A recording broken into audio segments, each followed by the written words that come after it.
That's it.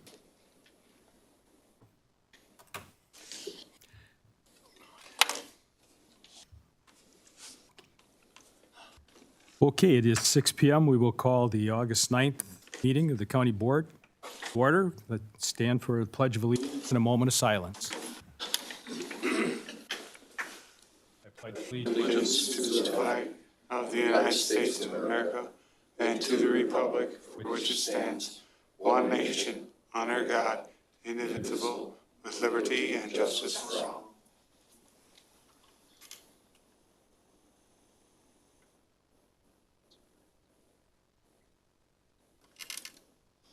Thank you.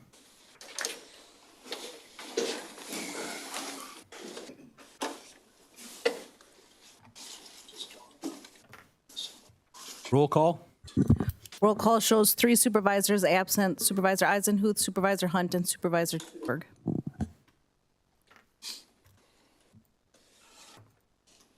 Okay. Move on to agenda. Do I have a motion to approve the agenda? I'll make a motion to approve the agenda. Okay, is there a second? Erickson will second that. Okay, then we go to the little pads. All in favor, push your green button. Opposed, red.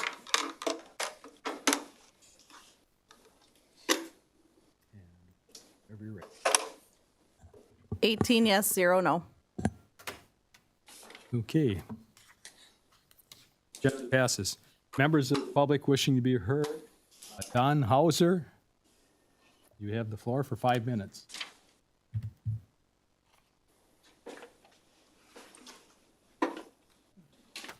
My name is Don Hauser. As a former supervisor, I always envied those who could speak for 5 minutes on something that wasn't on the agenda. I'm going to grab that chance. This evening, I'm representing the Lake Wissota Improvement and Protection Association, specifically the Lake Wissota stewardship projects on Paint Creek and the Yellow River watersheds. At a previous meeting, a supervisor stated that despite our project efforts, Lake Wissota waters are worse now than before. That simply isn't true. The belief suggests that conservation efforts aren't worth the time and money we have put into it. I would contend that our data suggests just the opposite. As measured by our monitoring stations at various sites in the watershed, the general trend of phosphorus levels are moving downward. Granted, not a lot, but they are moving downward. And the general trend of water clarity is increasing, and that actually is improving by quite a bit. There are also visible evidence of ground scrapes and buffer zones that are being built that are retaining sediment that would otherwise fill the lake. So progress is being made. What we can concede is that with any single rain event, like 5 inches of rain in Stanley in one night, our rivers and lakes will change, and usually for the worse. A rainy season will create different conditions than a prolonged drought. So progress has to be measured in the long term. You can't go with just one season. Sometimes we even have to measure our progress by asking ourselves, how bad would it be if we didn't do something? So the Lake Wissota Association is proud of the private and public relationship that we have with Chippewa County. It has brought close to $500,000 in grant funding into these 2 watershed areas. The grant funding goes toward projects of buffer zones and sediment ponds, et cetera, that are the landowners primarily in the town of Anson and Arthur and Getz. So at least for the Yellow River, that is, and then Lafayette is the benefit of the Paint Creek area. So we would very much like to continue that long-term relationship. We are going to try to continue to fund $50,000 a year toward that effort. While our association concerns itself mainly with surface water, groundwater is equally important. When it comes to needing a long-term perspective, groundwater requires even more patience and persistence because the groundwater we are using today may have been contaminated by excess nitrogen 10 years ago. And our groundwater in the future is controlled by what we do today. So I'm glad the county has allocated $500,000 in ARPA funding over the next few years to mitigate the high nitrates in Chippewa County. It's a good start, but it won't even come close to solving the significant nitrate problem that we have. At best, we will demonstrate what interventions show promise for the future. So we must judge that investment not with the immediate results that we get, but with the long-term planning and the long-term changes that we have in the future. I'll finish with this thought. Your strategic goals on that back wall include statements about protecting the county's natural resources and promoting the health of its citizens. You allocated millions of dollars so that some citizens could have a faster internet in the near future. Your investment in safe drinking water will take much more time and patience. So I encourage you to find that patience and persistence to do what's right for Chippewa County. Well, good luck. Thank you.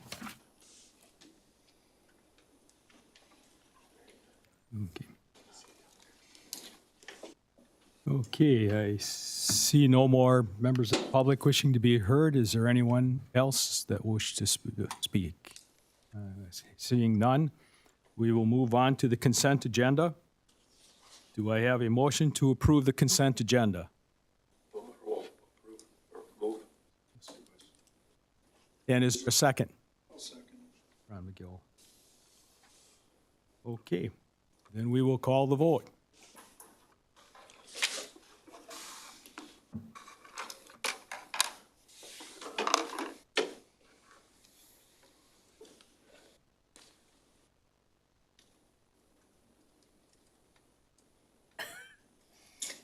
Button's a little temperamental. There we go. And the result. 18 yes, 0 no. Okay, consent agenda is approved. Reports. We'll go to the general reports. The 2021 audit report, April Anderson. Welcome.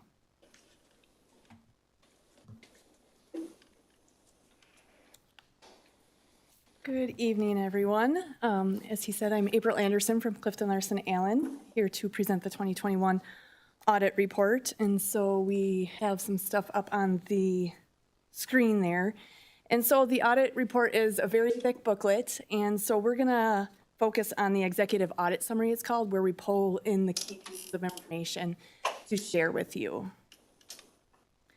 So here in the overall audit summary, the second part there, the audit opinion, we have issued an unmodified audit opinion on your financial statements. And so that is the highest opinion your financial statements can receive. That's considered a clean opinion.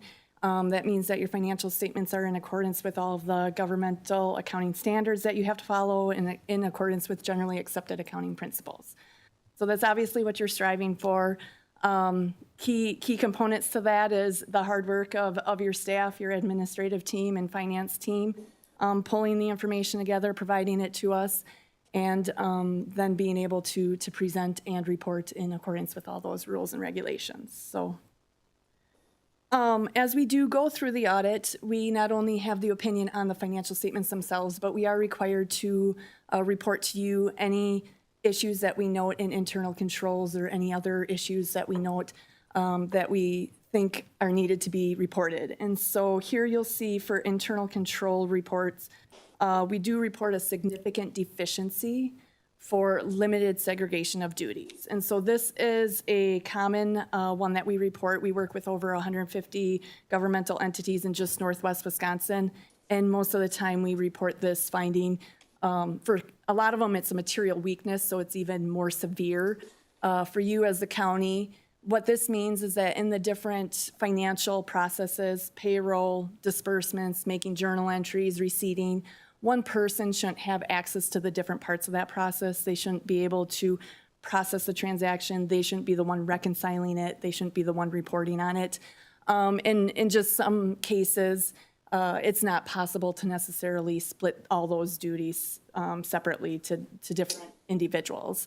And so you do have, for the county, a good control system in place. You have multiple people active in most of the transactions that occur, and a good review and approval process. But again, just, you know, if somebody's sick for the day or gone for a while, or maybe some of the access points just have some of those incompatible duties. But so we are required to report it. Again, it's a significant deficiency, and you are supposed to be aware of it, but probably something that you won't ever be able to completely get rid of due to the cost. You know, it's not cost effective to hire more people to split duties more. So again, that's one we've reported in the past and will probably continue into the future. So, but otherwise, there were no new items identified or no other items identified this year. So really positive results in that respect as well.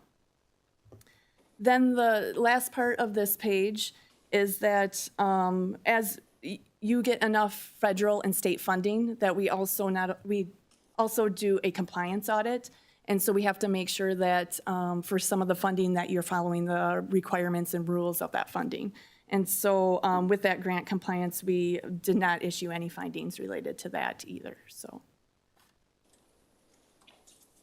So then the next portion here is just more formal required communications that we have to go, that we have to report to you just about accounting policies and estimates and things like that in the financials. But I will jump into some of the actual numbers now on page 7.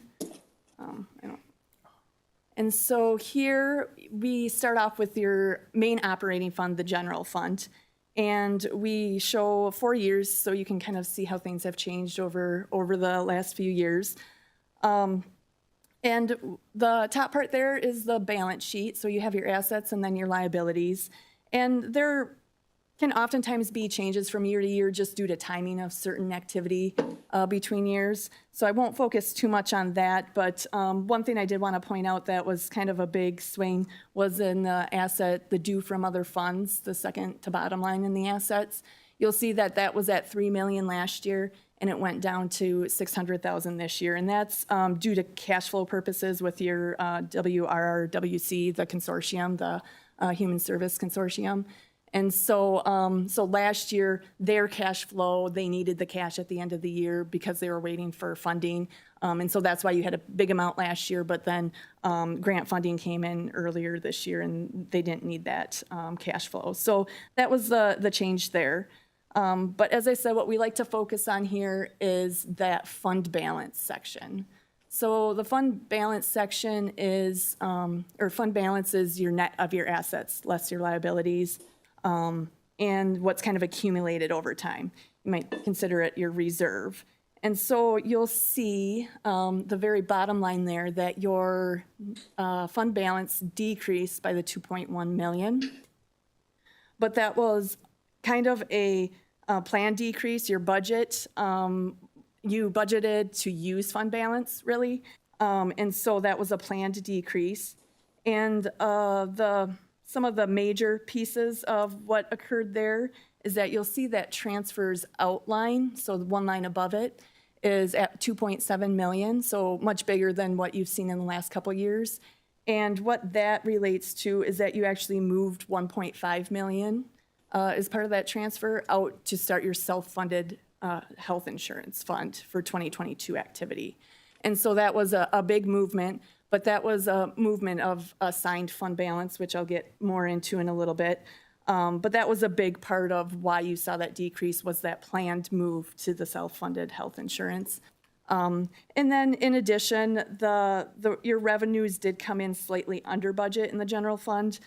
Just some intergovernmental grants that were budgeted for, the projects didn't occur. And so your revenues were under, but the expenses were under as well, related to that.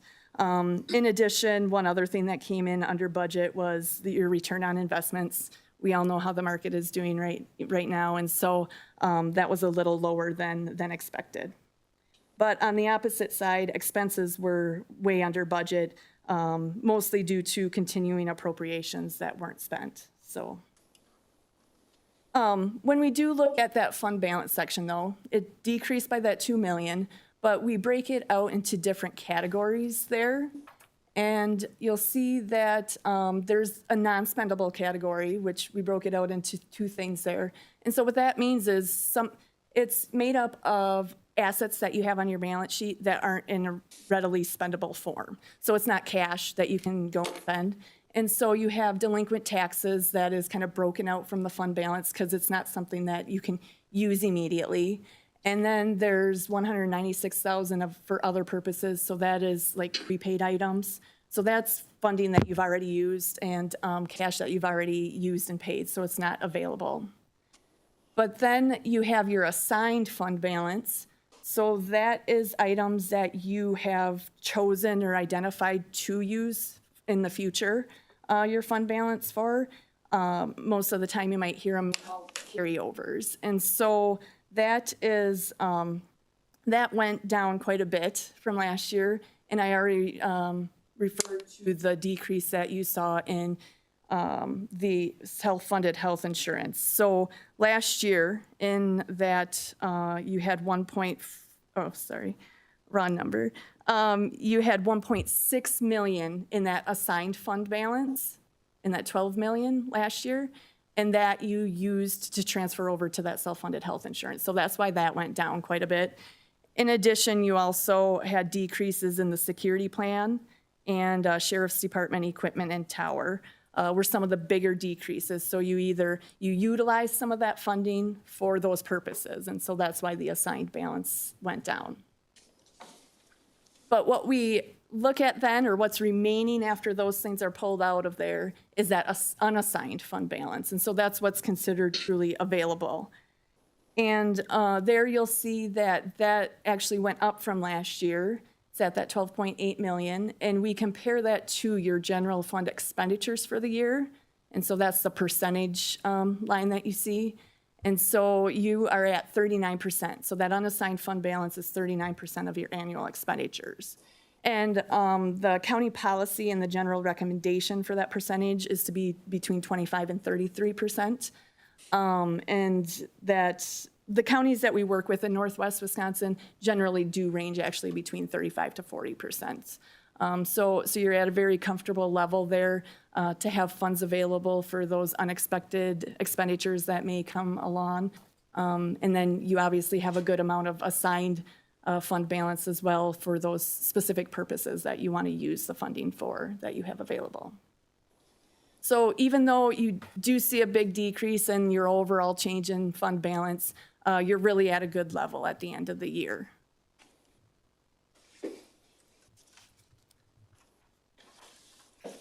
So then we'll move on to, you report in other funds for specific purposes. And so item number 2 here is your special revenue funds. And so these are considered self-sustaining funds. You have certain funding going in there, grants or charges for services to be used for specific purposes. And so I'm not going to go over every one of these here. The one that we like to or a couple that we like to key in on is your human services fund. And so that is generally brought down to a level each year for just those particular programs that need to have carryover. And so you actually transferred in from the general fund about $400,000 to get it at that level. And then the county sales tax fund is the other one that we like to kind of key in here because there's big activity going through here. And so for the county sales tax fund, you actually brought in 7.7 million in revenues for the year. And then you transferred out 6.8 million of that funding. 2.5 million was transferred to the general fund to assist with some general fund activity. 1.8 million was used for debt service, and then 2.5 million was used for highway purposes and transferred to that fund. So then the only other one that's new this year is that American Rescue Plan Act. So you'll see that the balance in there is very small because the funding that you received yet hadn't been used for any expenditures, so it hasn't been recognized yet. So it's sitting in that fund as cash in an unearned revenue at this point in time. So then on to the next reporting fund is your capital projects funds. And so here you'll see that that balance decreased, which is common. Usually you issue debt, which you did last year, and then you'll spend that funding down. And the spend down here was a transfer out to highway for $1.7 million. And then the debt service funds are for that specific purpose. You either transfer funding in like you do from the county sales tax fund, or you would levy in here. And then to make your principal payments and interest payments for the year. And so you were able to meet all your principal and interest payments, which included principal of $1.545 million, and then interest of about $320,000 was paid out of here for the year.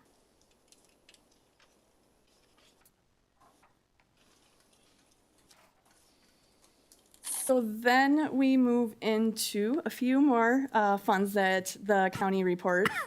And the enterprise fund, so the farmland development fund reports more like a business does. And so here you'll see that your overall change in net position is 1.2 million. And so you had a big sale of property out in that area. And so that is why you had that increase, as well as a transfer from the general fund of 500,000. So you've had quite a bit of activity, you can see in the last few years out there of operating income.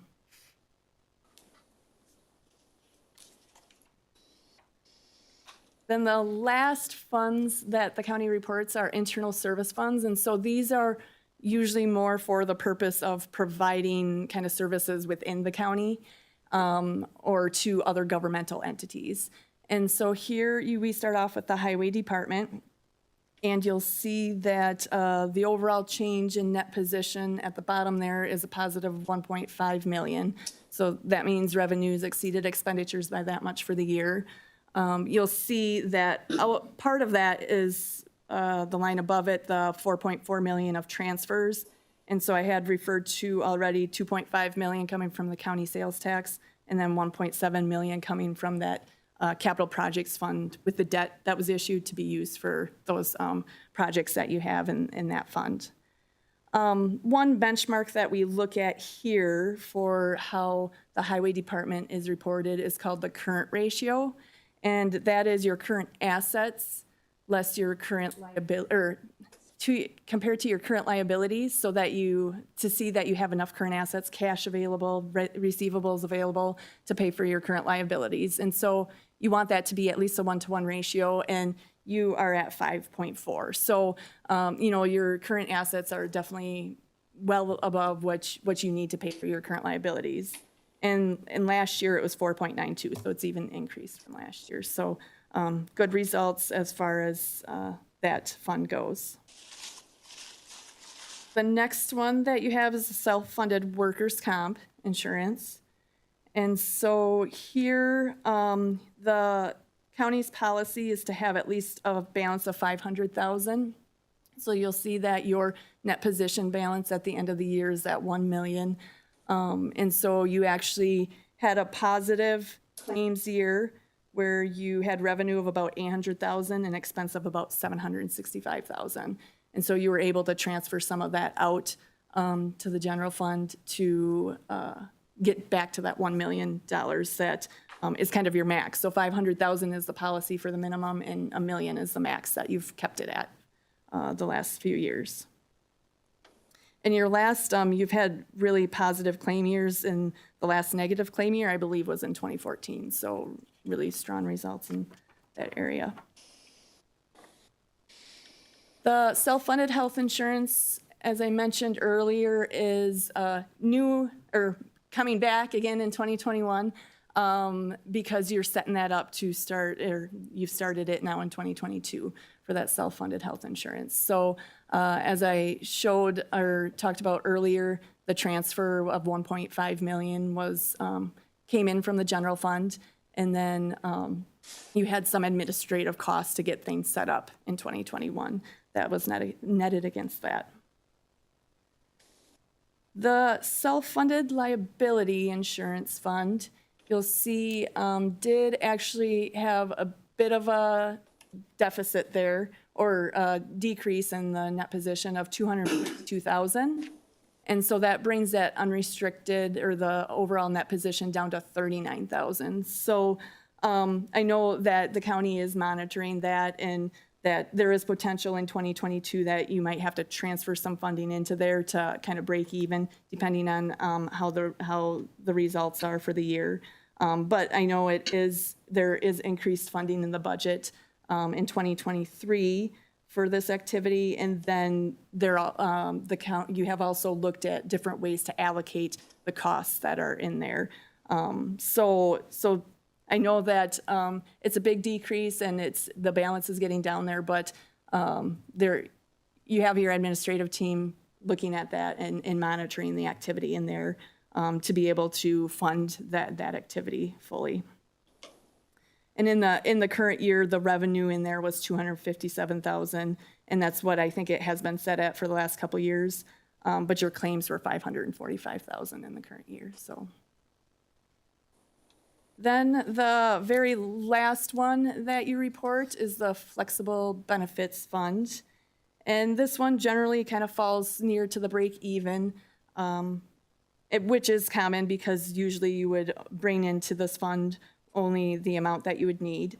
And so the revenue in this fund for the year was $350,000, and the expense was $349,000.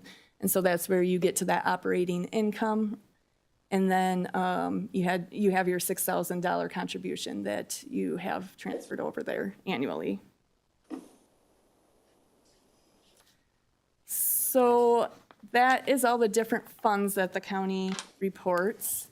The last thing we like to hit on is just what outstanding long-term obligations you have.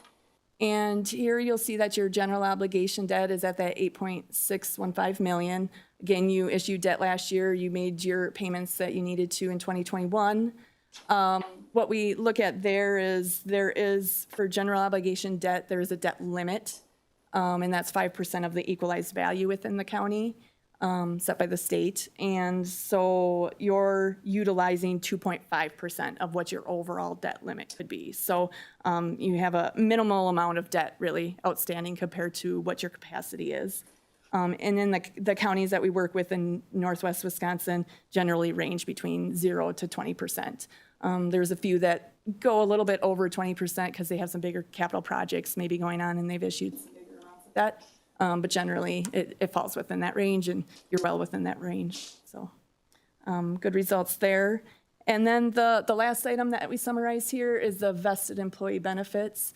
So that's an estimate of what your employees have earned at this point in time in sick, vacation, PTO type leave that is to be paid out in the future when they take that. And so one thing that I didn't mention in the general fund, but one of your assigned parts of fund balance is $1.4 million for unfunded benefits like that. So you have funding set aside that if there are some bigger payouts, you have some funding set aside for those payouts. So, but overall, really positive results as far as, I know there was the decrease in the general fund balance, but it was a planned decrease, and your unassigned fund balance is still at a good level compared to your annual expenditures, and the results otherwise, were positive as well. So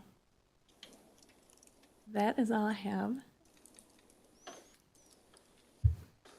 Any questions?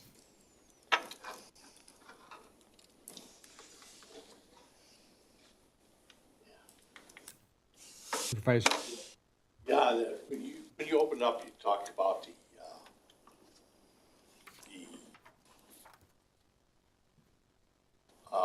how things were processed, and and people had 2 or 3 activities in the same thing.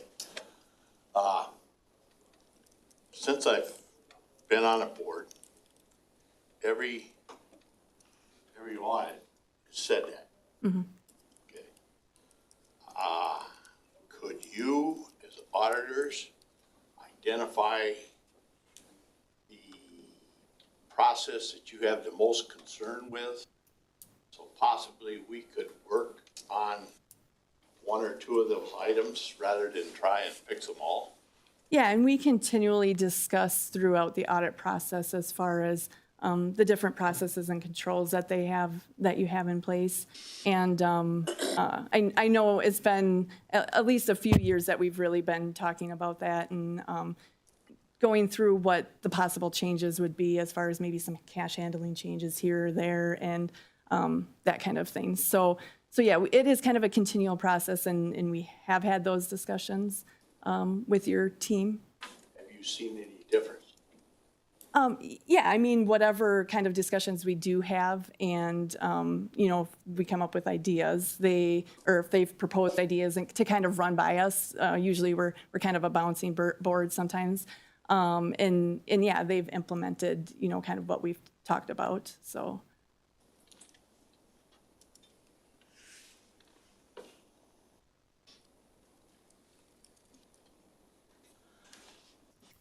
Chair, maybe I just help clarify. So really the issue with our size county, and this, I've heard this throughout my whole career, is we just don't have enough bodies in order to segregate all those duties in order to not have that finding. That Yeah. way to summarize it? Yes, and whether some people might not even do the particular procedure every day or that type of thing, but if they might have access to even do it and that sort of thing, it's not completely separate in the control matrix that we look at, so.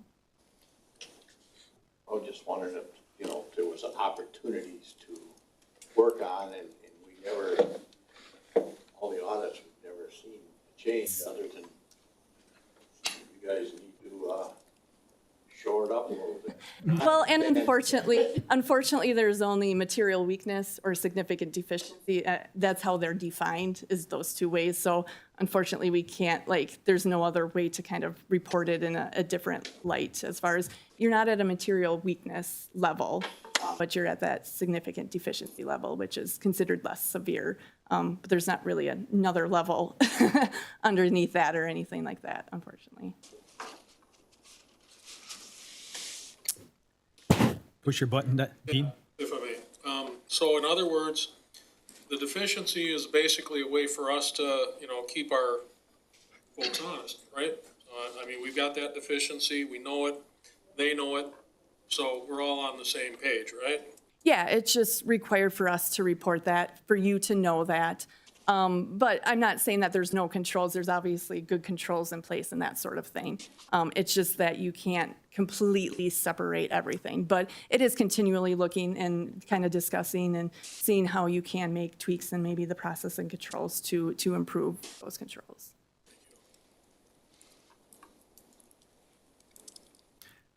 Okay, anyone else? Yeah, just a reminder, push your buttons. You can actually see it in the front here, so. Works great. Okay, Well, Thank you you. for your time. Have a good evening. all righty. Number 2, recognition of Facility and Parks Division for superior customer service. I will turn this over to Harold Bucksteel. Thank you, Sheriff. I don't know if everybody's had an opportunity to read this letter, but I'll just give you a short synopsis of it. There's a couple that live in Holcomb. They were originally from Holcomb. They moved away down towards Chicago, went to work down there, raise their kids, and then come back.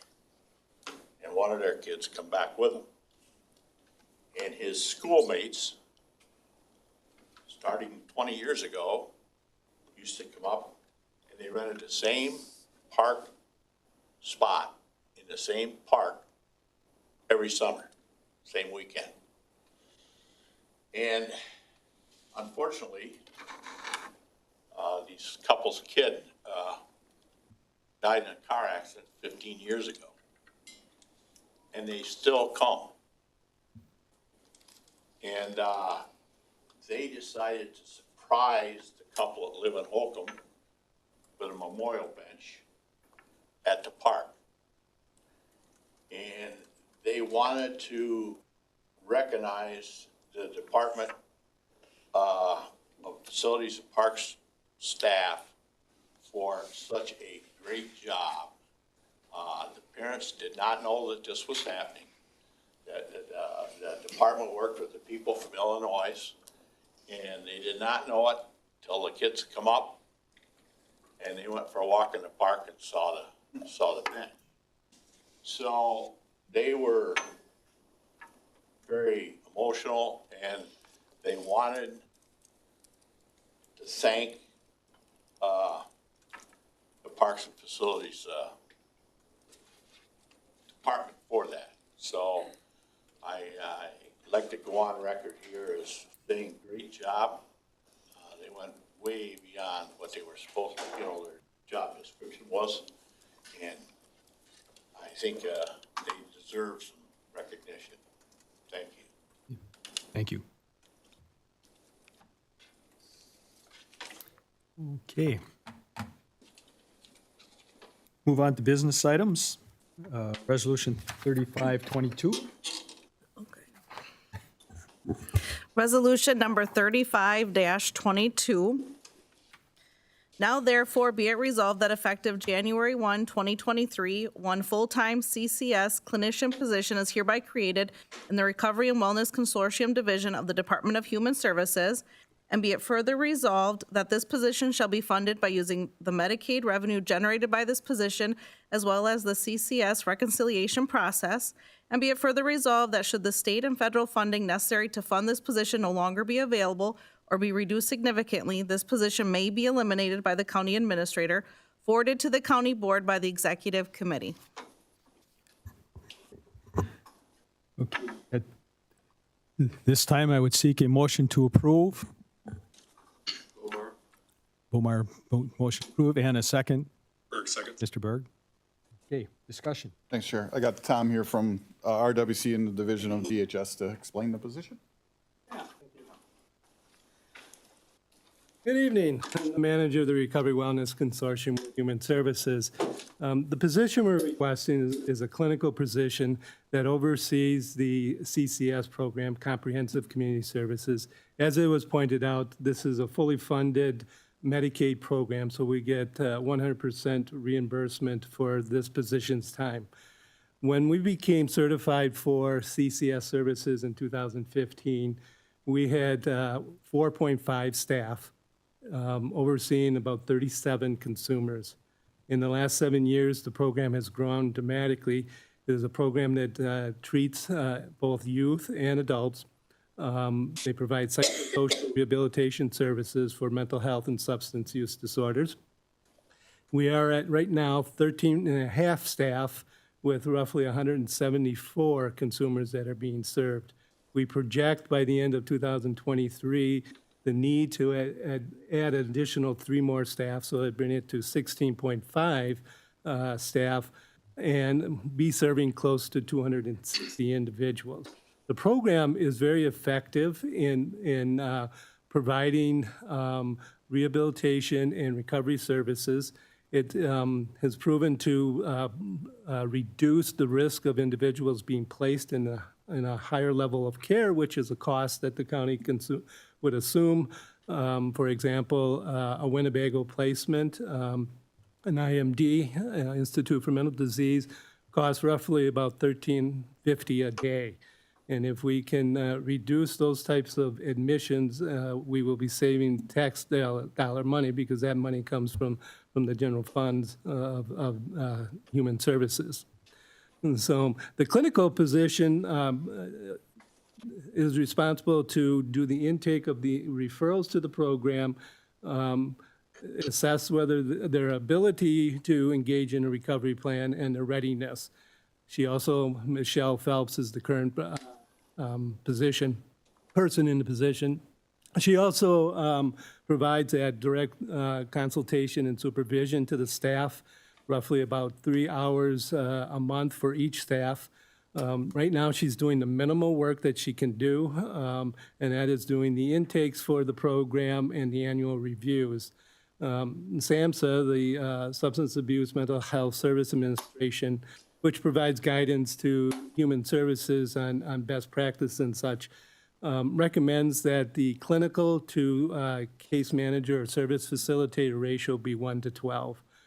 Again, we're right now at 1 to 13 with the addition of going to 1 to 16 and a half. So, do you have any questions for me? Any questions from the supervisors? Okay.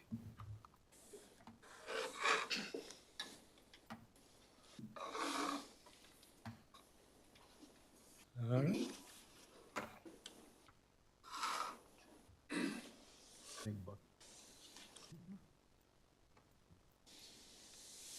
All right, well, thank you for your time. Appreciate it. Are you trying to push your button, Buck? We're trying to vote. Oh, okay. Not quite there yet. Okay. All righty. Hearing no questions, then we will call the vote. Green to approve and red to disapprove, and we're all set.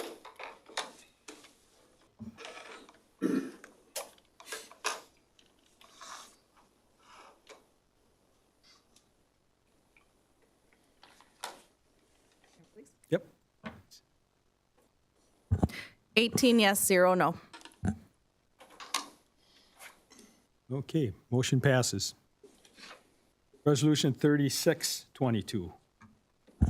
Resolution number 36-22, resolution to create a part-time options counselor position in the Aging and Disability Resource Center. Now therefore be it resolved that effective upon passage of this resolution, one part-time options counselor position is hereby created in the Aging and Disability Resource Center Division of the Department of Human Services to improve customer service by reducing wait times for the long-term care functional screen, and be it further resolved that this position shall be funded through ADRC grants allocations, and be it further resolved that should state and federal funding necessary to fund this position no longer be available or be reduced significantly, this position may be eliminated by the county administrator.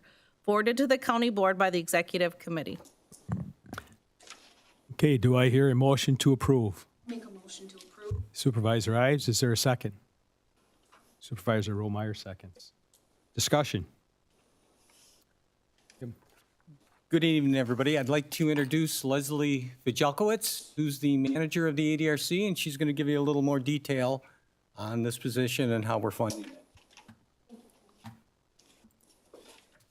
Thank you, supervisors. Basically, I was trying to think of a great way to sort of explain what it is that what we're doing here with the options counselors. So I thought I'd share with you an example of a situation which is very similar to a lot of the people that we serve through the ADRC. So I'm going to talk to you a little bit about Mary, who obviously that isn't her real name. She's 85 years old, and she lives in a very rural part of Chippewa County. She's widowed.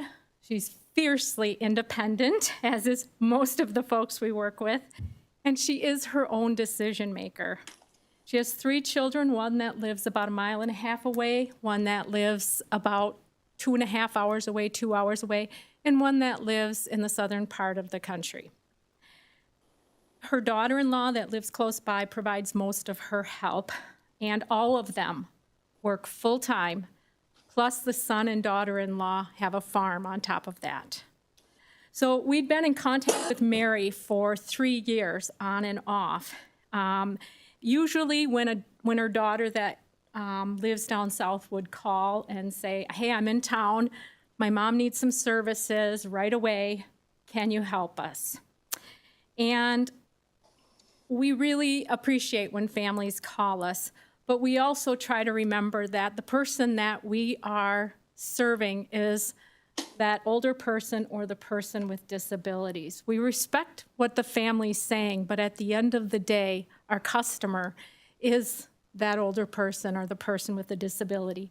And so what often happens, in Mary's case, her voice was really not being heard because there was so much vocal input from her family who wanted her to go to a nursing home or who wanted her to enroll in family care, which would help to provide services in her home. Mary wasn't ready for this. Mary was saying, I don't know, I just don't know right now. I don't want to do anything. And so this went on and off for several years. And the daughter, frustrated, kept saying she won't make a decision. And we kept having to remind her, my options counselor would say to her, she is making a decision. Her decision is not to do what you are wanting her to do. And we respect that. You know, we all have the right to make decisions for ourselves, and we want that right preserved as long as possible. And in Mary's case, that's what we were trying to do, is we were trying to give her the voice that she didn't have for so long because of what was going on. And so basically, Mary wasn't ready to either go to a nursing home or enroll in family care. And just so you know, family care is a program that allows someone who is on medical assistance to receive services at home instead of having to get those services in a nursing home. And so really, it provides them with the opportunity to stay home and at the same time have better outcomes because they're where they want to be, and save money because it's less than half the cost of being in a nursing home on medical assistance. So family care saves a great deal of money. And so back to Mary, and I'll try to make it real quick here for you. Well, it's too late for that. I'm making it real quick, right? Okay, so basically, family was worried about a fall or a medication error or something like that because her vision was very poor, and she didn't, and their concerns were very valid. But Mary knew what the risks were, and Mary decided, hey, this is worth the risk to me. It's worth the risk, so I'm gonna stay at home. Well, earlier this year, Mary finally had to have surgery on her eyes, or her eye, the one that was causing her so much problem and making it difficult for her to function and get around her home real easily. She finally had to have surgery. She realized, well, I'm probably going to have to go to a nursing home now to get some rehab, some short-term rehab. And so now Mary was ready. Mary was ready to enroll in family care. In order for anybody to enroll in family care, they have to go through the ADRC. The ADRC is the gatekeeper to getting into family care. Mary was finally ready. She had her eye surgery. She went to the nursing home for short-term rehab, enrolled in family care, came home, now has services set up at home to keep her there as long as possible, and at a cost savings to taxpayers in the form of lower Medicaid and Medicare, actually, expenses. So that's what options counselors do. That's what this position is doing, is going to help to enroll people in this program faster.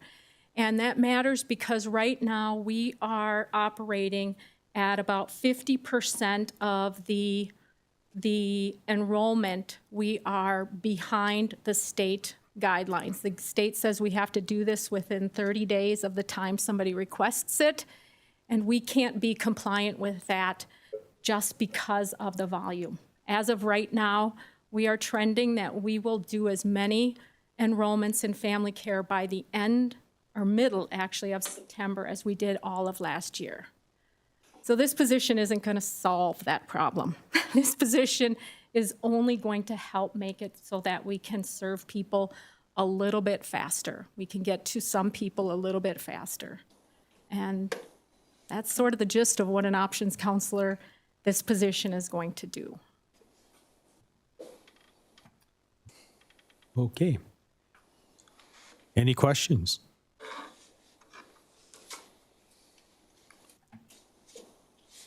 Thank you. Hearing none? I just had a question. Yeah. Yes. Not so much for you, but probably for Randy or somebody from the executive committee, just because we have a number of resolutions here. So it's my understanding that if the funding goes away or say it goes away, you know, where it's significantly reduced, then it comes back before the board on these positions, because I mean, we have a lot of positions that, and resolutions that we're looking to fill, and we could have a whole bunch of shortfalls coming up with, businesses having the same problems with staffing, which means sales are down and we might have less tax revenue coming in from sales tax next year, and I just wanna make sure that we're not, getting too many positions out there that are forever positions. Sure. Yeah, that's a lot of question. So sales tax really doesn't affect our operation levy. We do have some sales tax that offsets our operation, but we're not like a lot of counties where they use sales tax for your operation, so that doesn't affect us as much. We also have a 2-year lag in our sales tax usage, so we have time to plan if something like that would happen. As far as taxes, we would get our taxes at whatever we tax the rate at. That's what we budget at. It says may because these funds may go away. I mean, definitely can happen, but there could be other funds that either the county board thinks are usable for this position. Some positions the county board or myself may feel are more important, but really that would be flushed out through the budget process. Unfortunately, we had to go through a process, is it 2 years ago now, where we had to lay off, we got rid of home health care, is that what it was called? So that would come through, so the county board would know that, but there's no tax levy available to fund these positions. We're maxed out on pretty much on our tax levy. So they'd either have to go away or fund another source for funding. Okay, yeah, because I like these positions, I just. Yeah, don't great question. Property owner to be liable for a whole bunch of, Sure. you know. Yeah, we're limited, so we have a 0 levy increase or net new construction, so we average about a little over 300,000 per year for new levy. I think we're a little higher this year with our preliminary numbers. But yeah, if there's not funds available, then positions, I've been through that before. Okay, thank you. Positions. Supervisor Bomar? This is for Leslie, actually. Okay. Given you've already had significant increase of need this year, it's pretty clear the northern tier counties of Wisconsin, depending on which road you go above, somewhere above 65% of the people will be above 65 very shortly. Mm-hmm. So what's the future ability for increased external funding to expand this given the growing need? Wow, that is an excellent question. And I'm just, Oh. I think everybody needs to acknowledge that right, we're aging. right. No, I completely agree. Nope. Hey, I'm happy to be 56, something like that, because I know that the alternative maybe isn't the best. But I do agree with you, yes, that is a problem. But what I will say is that at the state level and the federal level, I'm going to talk specifically about this type of position because basically this type of position saves Medicaid dollars. It saves the state and the federal government dollars, which is why I have told Randy, I have told Tim, that this type of position doesn't belong as a county-funded position because of that. The state already is aware of the fact that ADRCs have not received an increase in funding since we started in not since 2008. So we've never received an increase in funding. There was a resolution brought to the county board last year in January to the effect of, hey, we need more money. But that didn't result in any additional funds from the state. It really is something that the state of Wisconsin has to, and the legislators in Wisconsin have to say, we need more money here because people aren't getting served fast enough. And when they don't get served fast enough, it actually costs more money because they go to a nursing home or they have adverse outcomes which cost more to the Medicaid system. So it really is something that I don't want to get on my soapbox here. I was just going to mention for WICSA, Wisconsin County Human Services Association, we're determining our priorities for the next biennium budget. And those are my top three, was ADRC, making CSP, Community Support Program, fully funded, as well as the crisis program fully funded. So only 20 directors from across the state voted, and I got on my horse. And this is saying you guys got to vote for this. It's your job to determine our priorities for the next couple of years. Partially because EDRC wasn't the top vote out of the 20 directors. I'm hoping for the other 40 or 50 that this is going to come to fruition, because this is really critical. So we're working on it on the state level. I am. And our network is too, so feel free. Okay. Did I answer your questions? Yes, Yeah. thanks. Supervisor, Yep, don't run off. Don't run off. Okay. My name's Dean Mueller. My question is, so this position is more a person to evaluate potential clients rather than to provide the hands-on service? Correct. They would be screening people. This position specifically, not all options counselors, but this one specifically will be screening people for enrollment into the family care or IRIS program, which is basically a different form of family care.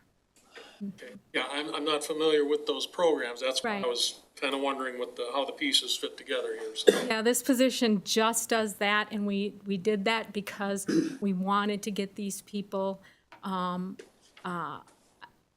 enrolled faster, because otherwise, we do know, because they do have sometimes adverse outcomes, which then does spill over into county funds through the APS and placements and stuff like that. okay, thank you. Thank you for asking. Supervisor Ives. Yeah, I just wanted to comment. Yesterday, I was down in Madison for the Wisconsin Counties Association Resolutions Committee, and that is one of our priorities that they're gonna try to push at the conference and stuff, is ADRCs and trying to get them equal, so they're not all three different tiers, so everyone gets more equal funding and things like that. So I know WCA is working hard in that area too, so just to let you know. Okay.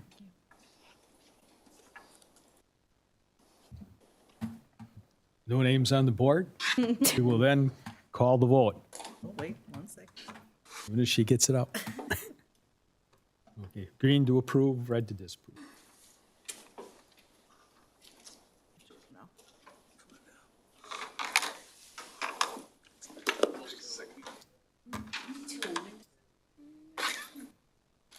Ready?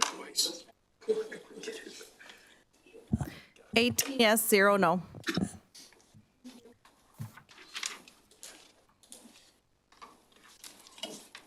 Resolution 3722. Resolution number 37-22, resolution to create an environmental health specialist position in the Department of Public Health.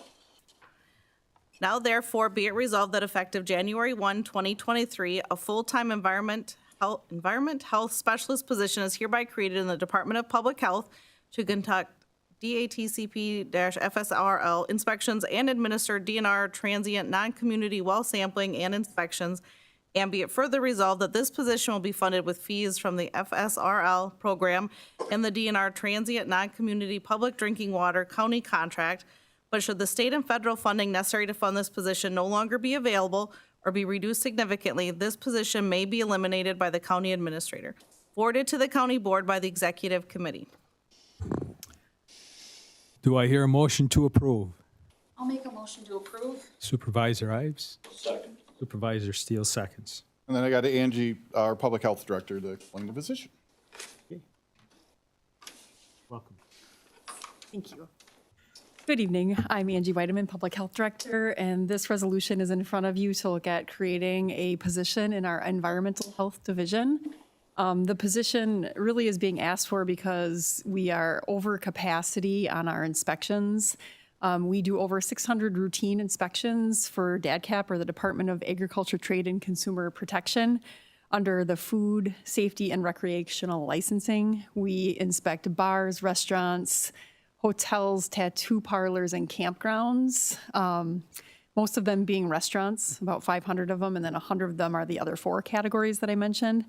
The average sanitarian in the state conducts between 280 and 300 inspections per year, and that's their only job is doing those routine inspections. In Chippewa County, we have 2 sanitarians. We're doing 600 routine. They also are doing many, many, many temporary events, mobile permits as well, and also following up on human health hazards such as hoarding houses, rat issues, bed bugs, you name it. And they conduct lead risk assessments as well. So they are doing many other duties in addition to those 600. Chippewa County, as you know, is home to many festivals, Country Fest, Rock Fest, put fest behind anything. It probably happens in Chippewa County. And so that brings a lot of need for temporary inspections to ensure the safety of thousands of people that are visiting our county for Northern Wisconsin State Fair and lots of festivals. The Department of Natural Resources also reached out to us to ask if we would take on the transient non-community drinking water contract starting on January 1st. We would like to take that on. At the current time, having 2 employees in environmental health, we would not have capacity to take that on. And so this resolution is looking at kind of this person doing 2 different things. One thing would be some routine inspections, temporary inspections, and about $60,000 that would be needed for the position would come from increasing fees, which our committee did pass in May. The other $40,000 roughly would come from that DNR contract. So those are the 2 things that we are asking for that person to be able to do. We are not asking for any tax levy for this position. And I just wanted to point out too that we have an audit every 3 years with DADCAP, and they did point out that we need additional sanitarians to ensure the safety of the public in Chippewa County and that we are understaffed. So.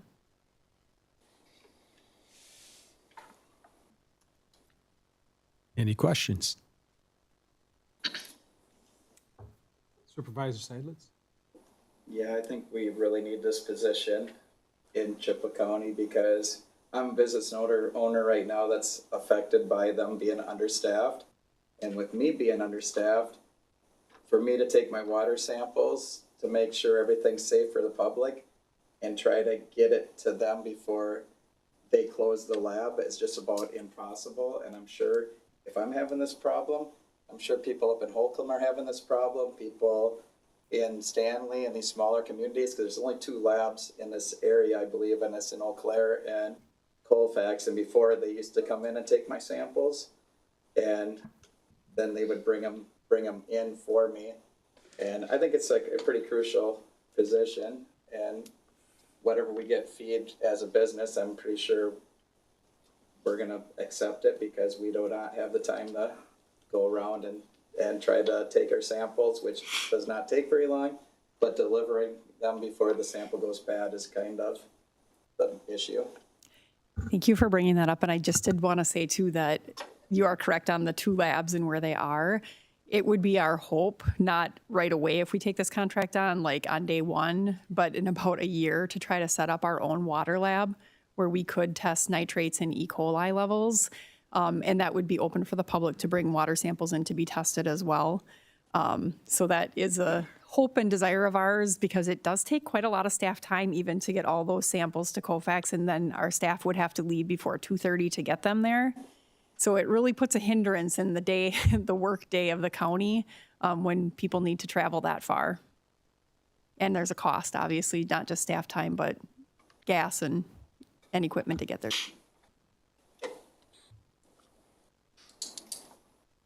Okay. Any other Supervisor Mueller? Who else? Yeah, that was interesting that you brought that up. Do we have the capacity within the county to have our own lab, or what would it take? We do have quite a bit of the equipment needed already, which is nice. You need a sealer that costs about $5,000, which we do have. That's never been used. We have trays that you need for sampling. So we're pretty equipped as far as the material that we need. We would need to work with the state lab, and you get waivers like CLIA waivers and things like that just to make sure that you're in compliance and that you have a plan set up. So Sam, our environmental health director, has not run a lab before. So him and I would visit other places that have labs and just talk about the process of getting set up. And DNR has offered to help us with that process as well. Thank you. Anyone else?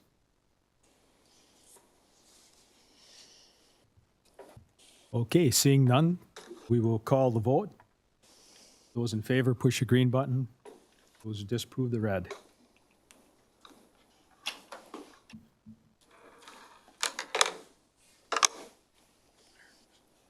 Yep. 18 yes, 0 no. Okay, resolution passes. Okay, resolution 3822. Resolution number 38-22. Resolution to create a children's long-term services social worker position in the Department of Human Services. Now therefore be it resolved that effective January 1, 2023, one full-time social worker position is hereby created in the Children, Youth, and Families Division, Children with Differing Abilities Unit of the Department of Human Services to ensure consumers are enrolled as they become eligible. And be it further resolved that this position be filled after January 1, 2023, and when consumer numbers dictate additional social worker staffing is needed. And be it further resolved that this position shall be funded by Medicaid revenue generated by this position. And be it further resolved that should the state and federal funding necessary to fund this position no longer be available or be reduced significantly, this position may be eliminated by the county administrator, forwarded to the county board by the executive committee. Do I hear a motion to approve?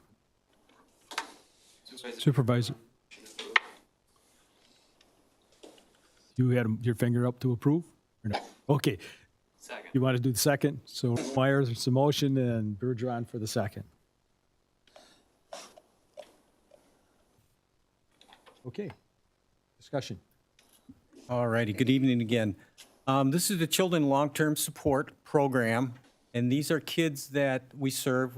We do the service facilitation aspect of that. So what that means is we conduct a functional screen, we make sure they're eligible, and then we coordinate the services with the private providers who actually provide the services. Fully funded Medicaid program. Both the services are paid for by the state, the service facilitators, all their wages, no levy in this program at all. So this is one of those programs too that Tom talked about that saved us dollars down the line. Between Children's Long-Term Support and CCS, we've saved millions on placements, both preventing and prolonging. And the Children's Long-Term Support, as I said, these are children with physical disabilities, developmental disabilities, includes some children on the spectrum, is also known as autism before the DSM-5. But so these are some of our higher cost placements that we have. In fact, half of our placements that were out of state have been children from the Children's Long-Term Support Program. The young man I escorted back June now, not last month, from Nashville was a young man with a developmental disability, mental health issues, and had some violent tendencies. So he's now in the adult system. So this is a program that right now, like I said, we're looking at enrolling 106 more. We have the one that was granted earlier this year. We haven't filled that yet. But when we extrapolate out and look at the rate at which the kids are coming in, we're going to have 106 more children enrolled in the CLTS program. Are we going to reach a tipping point where our discharges are going to, we will eventually. We're still trying to look at that figure where it's going to be. So we've got the one CLTS position that will, it provides services for 45 children. That'll leave 61 more, which is why we're asking for this additional program, which should get us through next year. We're being proactive for next year, so you don't have to see our faces coming back over again. So if anybody has any additional questions about children's long-term support. Any questions?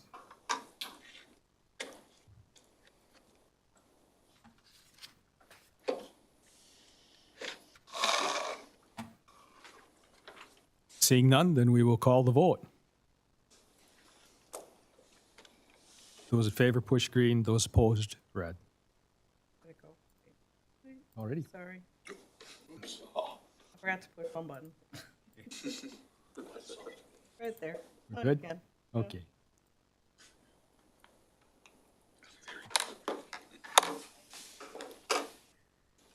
Release. 18 yes, 0 no. Resolution passed. Thank you. Move to the next one. Resolution 39-22. Resolution number 39-22, resolution to create 3 social worker positions in the Department of Human Services to provide comprehensive community services. Now therefore be it resolved that effective January 1, 2023, 3 full-time social worker positions are hereby created in the Recovery and Wellness Consortium of the Department of Human Services to provide CCS services to children to eliminate the wait list and serve consumers as they become eligible. And be it further resolved that these positions be filled after January 1, 2023, and when consumer numbers dictate additional CCS social workers are needed. And be it further resolved that these positions shall be funded by using the Medicaid revenue generated by these positions as well as the CCS reconciliation process. And be it further resolved that commencing in 2023, the Department of Human Services shall utilize the Medicaid revenue from state and federal funding sources to permanently fund these positions. And be it further resolved that should the state and federal funding necessary to fund these positions no longer be available or be reduced significantly, these positions may be eliminated by the county administrator, forwarded to the Executive Committee by the Health and Human Service Committee. Do I hear a motion to approve? Later. Later approves. Is there a second? Rotemeyer seconds. Okay, discussion. All righty, thank you again. I'd like to introduce Carla Halverson. She's our new CCS supervisor. For those who've been here before, she took Rachel Lettner's place, but Carla's going to talk a little bit about, no, she I went through that there. She's been here for 3 weeks. But we're looking forward. We're so glad to have to be fully staffed on the leadership team now. So you'll be seeing her face in 2024, maybe. Who knows? So the Comprehensive Community Services Program, this is the program that we use to serve children with mental health needs. So we also do adults. This one is specifically for children. CCS program is from birth to death. But again, this is strictly for those children with mental health needs. You know, and I see that need growing. I read the crisis reports every day. We can have upwards, and we contract with Northwest Connections, who takes all of our calls, and they also do the mobile, but we can have upwards of 15 to 20 reports just from one night of people calling in that are potentially a danger to themselves or others. And I'm reading reports from kids that are as young as 9 years old that are coming in on this. So the need is there. This is a great program that we're able to serve. It's fully funded now that before we're never able to serve these kids with, and we just kept, police were going out there, and they'd end up in Winnebago. So now we can wrap them around. There's 11 service arrays with, I think we have over 300 providers, but that's for the 11 county consortium right now, with everything from family therapy, individual psychotherapy, peer support, daily living skills. Those are all the folks that we contract with. Again, we just provide service facilitation, and we provide the wraparound approach for these kids, hopefully to keep them out of placement and keep them home with their families, because as we all know, we need all hands on deck. As the baby boomers, myself included, we're getting older. We need all hands on deck to work at these jobs that are open, that are hard to fill. Everywhere I go, even when I was down in Nashville at that institution, they were talking about the difficulties they have staffing those positions down there in these residential facilities. And anybody that owns a business or goes around here knows the issues we're facing with the workforce shortage. So we were looking at enrolling 87 more children. We can absorb 20 additional, which leaves about 67 children. These are more intense cases, these mental health cases, why we don't have caseloads of 45. It's 20. We're a little higher. The state had already said we'd be averaging about 15 for kids, but we got some real workhorses, and they're averaging about 20 kids on their caseload. So we're asking for 3 more to get us through 2023. And you're ready for any questions if anybody has any. Any questions? Supervisor Mueller. I'm sorry, I'm trying to understand all this is happening. Do you have a sense of where the increase is coming from? Is this family issues strictly? Is it environmental, school, whatever, internet, all that, any of that? Yes, and yes. Okay. Yeah, it's a pandemic. It's still the fact that 84% of our out-of-home placements from Child Protective Services is due to methamphetamine use. So you've got some intergenerational stuff going on there. Like I said, the pandemic as well. We're seeing an increase in mental health cases across the country. Social media, it's a great breeding ground for anxiety and depression for kids, because everybody's life is better than mine when you go on the internet. You know, and that's what these kids are dealing with nowadays. I'm so glad I grew up in an era when I did and didn't have to deal. It was hard enough, you know. Trust me. But I mean, these kids face a lot more perils than I ever thought of. Not to mention, we talk about on the internet the pornography that we're seeing that's impacting our children too, that are ending up in inaudible places. Some of the sexual acting out that's going on. I mean, the internet's good for some things, not so much for others.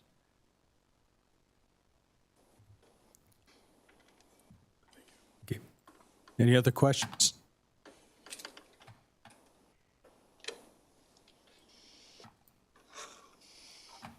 Hearing none, then we will call the vote. Those in favor, push your green button. Those disapproved,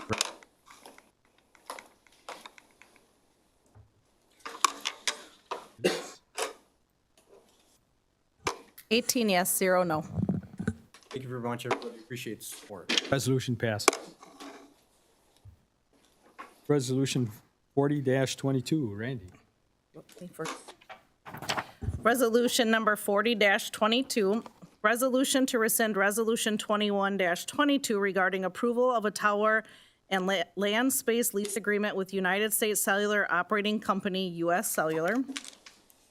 Now therefore be it resolved that resolution number 21-22 is hereby rescinded, forwarded to the county board by the executive. Do I hear a motion to approve? Supervisor McGill. Omar, second. Okay, discussion. So on June 14th, 2022, the county board passed a resolution to approve the lease agreement. Our corp council reached out saying, hey, the county board's passed this, we can move forward. And then they got back to us and said, just kidding, apparently. So they decided, because of economic situations, that they were not going to move forward with this lease agreement, so we have to rescind the action of the county board. We weren't very happy, that's all I can tell you. Any questions?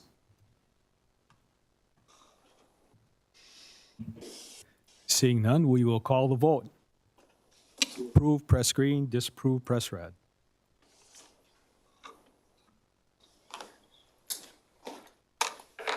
Please. 18 yes, 0 no. Okay, resolution passes.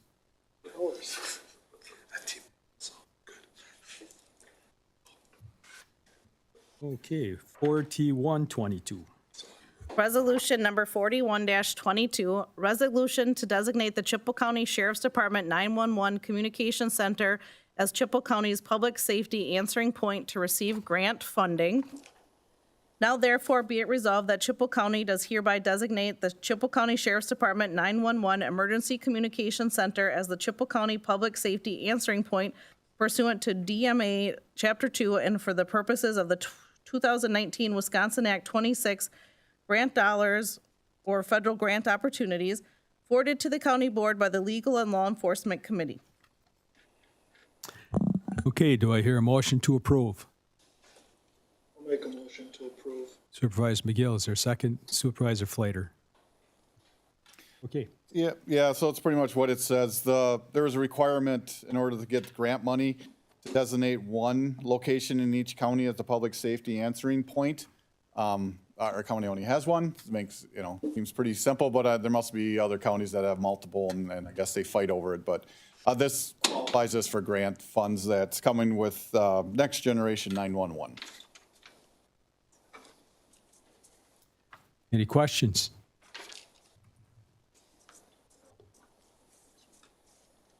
Hearing none, seeing none, we will then call the vote. Green to approve, red to disapprove.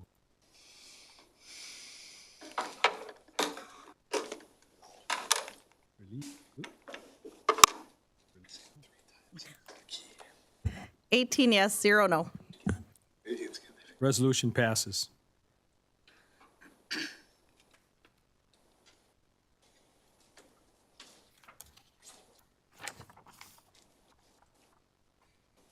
Okay, 4222. Resolution number 42-22, resolution to designate and approve the official map of the County Highway T corridor. Now therefore be it resolved that pursuant to Wisconsin Statute Section 66.1031, the official map of the County Highway T corridor as set out in the attachment is hereby designated by the Chippewa County Board of Supervisors as the official map of the County Highway T corridor, and be it further resolved that once the City of Eau Claire provides final approval of the official map of the County Highway T corridor, Highway Department staff are authorized to file the official map with the Chippewa County Register of Deeds Office, forwarded to the County Board by the Highway Committee. Okay, do I hear a motion to approve? To approve, Romeyer to second. I got Fred here, the highway engineer, to explain the mapping.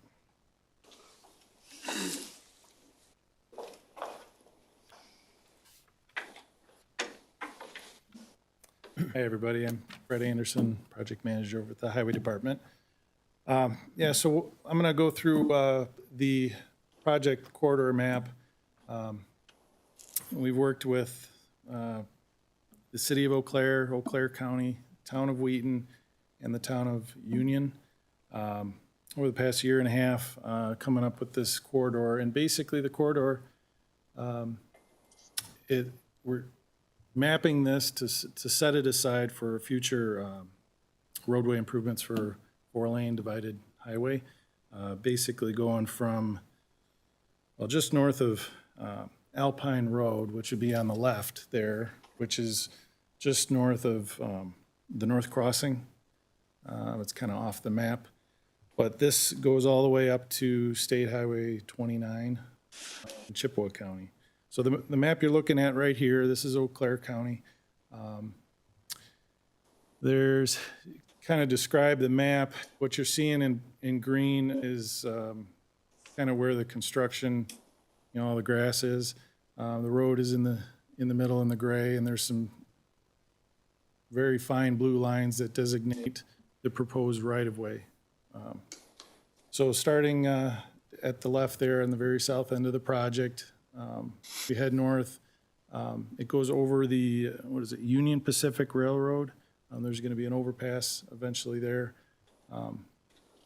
And then heading north onto the next sheet. So this is what is showing up to, you can see a roundabout there. That is the county line. So to the left of that is Eau Claire County. To the right of that is Chippewa County. And so this alignment, as you're seeing now, we've got it shown where the northbound lanes are basically over the existing County Highway T roadway that's out there now. And there is a shared use path shown there, just underneath the roadway. And so there's additional right-of-way needs to the west, which would be up on the map. Right now, for the purpose of mapping this corridor, we're showing roundabouts because they have the biggest right-of-way footprint. When this gets into design of the actual construction, the roadway, they'll do analysis at that point to determine whether it needs to be signals or roundabout. So then to the next sheet. So this is continuing north, just south of, you can see on the very right, there's another roundabout starting, that's 20th Avenue. We worked with the town of Wheaton on the underneath side of the road. You can see there's quite a bit of green, and as you get to the right there, it really kind of, all that green disappears. And what that is it was requested by the town of Wheaton, so we worked with them to show that once this gets to design, we can really minimize the impacts to these homes through here. Right now, we're just at preliminary design. We're setting a corridor, so that's what we're here to try and get approved today, is the corridor to set this footprint out. And once we get into design, things like this, where we can pull in the path and try and minimize impacts to these, some of these homes here. Continuing to the next sheet. So this is north of 20th, basically continues on that same alignment. And then I think on to the next sheet as well. Yeah, so that roundabout is showing at 30th Avenue and continuing north to where it stops and connects back into the 4-lane, right at that 29 Pines gas station just south of State Highway 29. So setting up this corridor, it allows us to plan this corridor better. All 5 municipalities, have been working together to put this together, get something that works for everyone. At this point, the town of Union, the town of Wheaton have both approved it. Eau Claire County Board approved it last month. We're taking it tonight. And then next would be the Eau Claire, the city of Eau Claire. So, if there's any questions, I can try and answer them. Any questions? Supervisor Mueller? Thank you, Mr. Chairman. I was just having a question. I've taken that route quite a bit. I'm familiar with it. Do you have any type of, I know it's kind of preliminary, but has there been any kind of a traffic survey done as to traffic volume? Actually, we set some more counters out there today, but as of, I believe it's last year, I think this is the second or third highest traffic spot in the county for county highways. And there's a very, very large percentage of trucks on this. A lot of commercial traffic through there. I guess my follow-up would be, is there, big numbers of traffic accidents or anything that occurs along there? So There are some, but part of what this is doing is to help prevent, a number of unplanned access points where you get congestion and, that kind of thing. thank you. Supervisor Schmidt?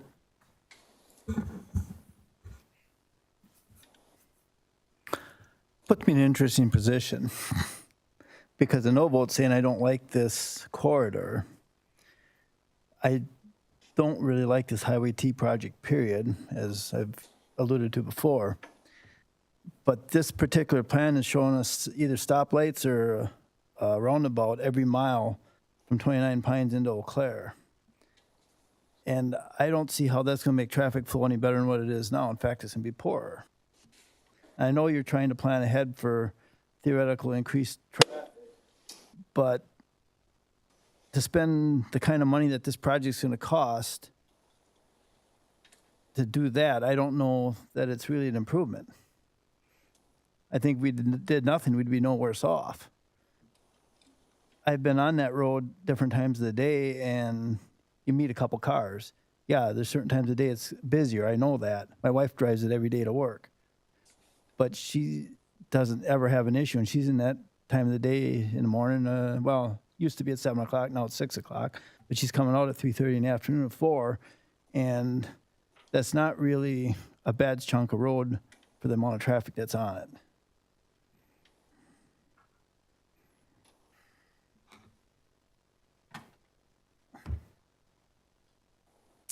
We do have, the traffic projections for there are significantly higher with all the commercial that's going to be coming in there. And that's one of the things we're really trying to plan ahead for, is controlling where the access is and, allowing for safe access and capacity to, for all the traffic that's going to be there.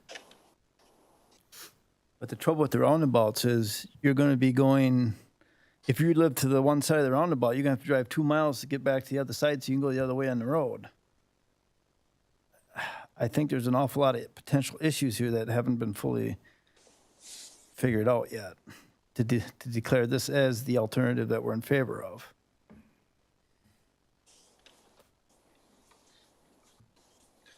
Supervisor Seidlitz.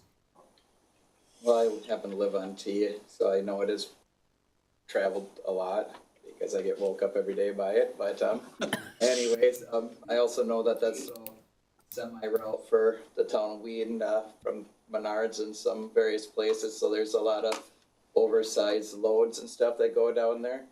Are the roundabouts going to actually be feasible for some of these oversized road loads to get through? And I guess my second question is, what are they going to plan for the access point for Country Jam that's right on that stretch of road? So to answer your first question, yes, like, I'm trying to think of an example. Well, they can and will design the roundabouts to handle the big truck traffic. It's done all the time on interstate ramps and things like that. They take up a little bit more space. Again, we're showing this for this corridor. We're showing roundabouts because they take up the biggest footprint. So we've got the area covered if a roundabout is warranted there when we get to design. If when we get to design, they say this intersection would be better served with traffic signals, then that's likely what, the route would go. So that's what the traffic engineers do and with that.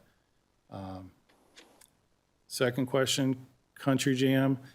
Yep, they're right there just south of 20th. That's something we're going to be working with the city of Eau Claire on. They're in the process of trying to figure out the best way to access and working with emergency management and police and things like that to make sure we've got good access to them. Thank you.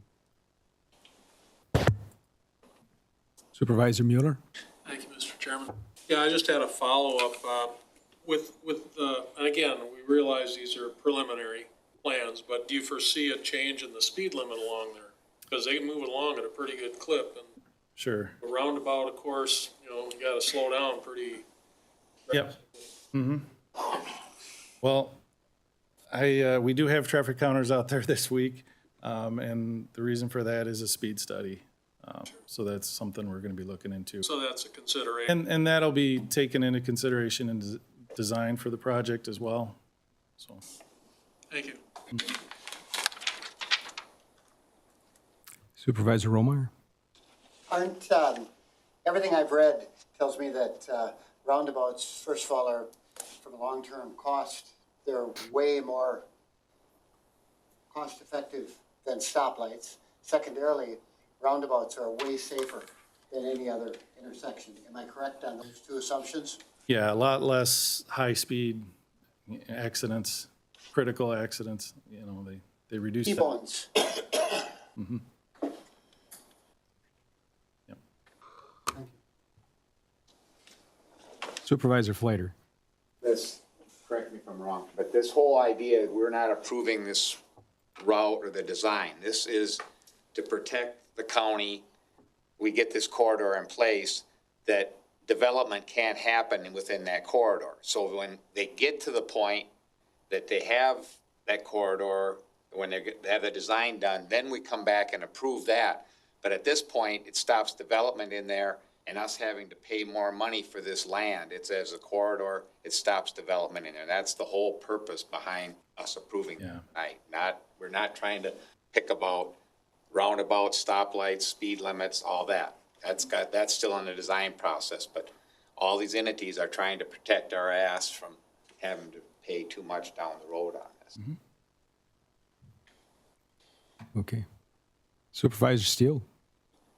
Yeah, this is more for Randy, I think. The anticipated development. We don't have any public tax dollars going into development down there. So in other words, these are the private development. So there's coming out of Eau Claire, coming now into Eau Claire County, the city, there's a business park there. The city's bought some additional land there, and I was just at a TIF meeting last week, and they made the area where the country jam's gonna be as a TIF. So that means they're gonna develop that area. Well, there, down that way, that's listed under a regular corporation. It's not listed under like a City of Eau Claire or. Yeah, what's that called there? Gateway? Yes. I think it's Gateway, yeah, and I think it's a I think it's a nonprofit, but it was brought together by the City of Eau Claire, County of Eau Claire. I believe that's how that works. Obviously, I haven't had to deal with them, but it's for economic development. The thought that what I've heard is that the city eventually is going to keep on annexing because they're going to put development in there. That's the way the area the city's going to develop. So, I guess we're gonna put some of the bill to put that corridor in there. Eventually, the city's gonna put out there. Yeah, I don't know what yeah, they're definitely gonna, and I mean, I think everybody's been hearing that, and I think it was concern of the town, but that's all I've ever heard. I don't know what the arrangement is for the cost. I know originally this started out as this, and then some money came available, and I know Brian went after some and wasn't able to get it, but you guys would have to approve all that in order for them to do the project. So if this corridor, when it comes in front of the board, if you decide, hey, this is a City of Eau Claire thing, we don't want to put any money to it, you guys can vote on it at that time. So we're not actually putting the map together to go ahead and start purchasing the land to make this happen. This would just be the corridor. If anything of a project would come out of this, then it would come back to the county board for funding, grant approval, that sort of thing. I wish I could. Acquire the land. Correct, acquire the land and do the project, yeah, because it's 2-lane out there, 4-lane, obviously, it's a pretty big project. I think it was around $30 million is what I remember Brian talking about. 33? Yeah, I should ask the engineer, right? Yeah, so that was kind of the idea of the project. I don't know what was broken out, or maybe you have some there? Yeah, sure. Yeah, right now, we've got approximately showing about $2.8 million would be Chippewa County's share of that 33 million.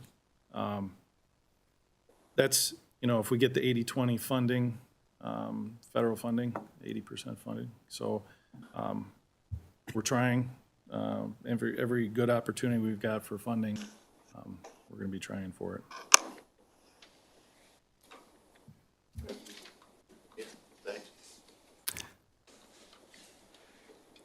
Okay. Supervisor Seidlitz? I guess my question is for Randy too, but I think Steele pretty much handled my same question, because I'm getting a lot of my residents on Whedon asking me the same question. With this annexing that Eau Claire is doing, which is basically taking our land and giving us no control of our land. Now with the T thing going on, are they gonna be plowing T as far as their annexing? We're getting dollars off of Country Jam or any of this stuff?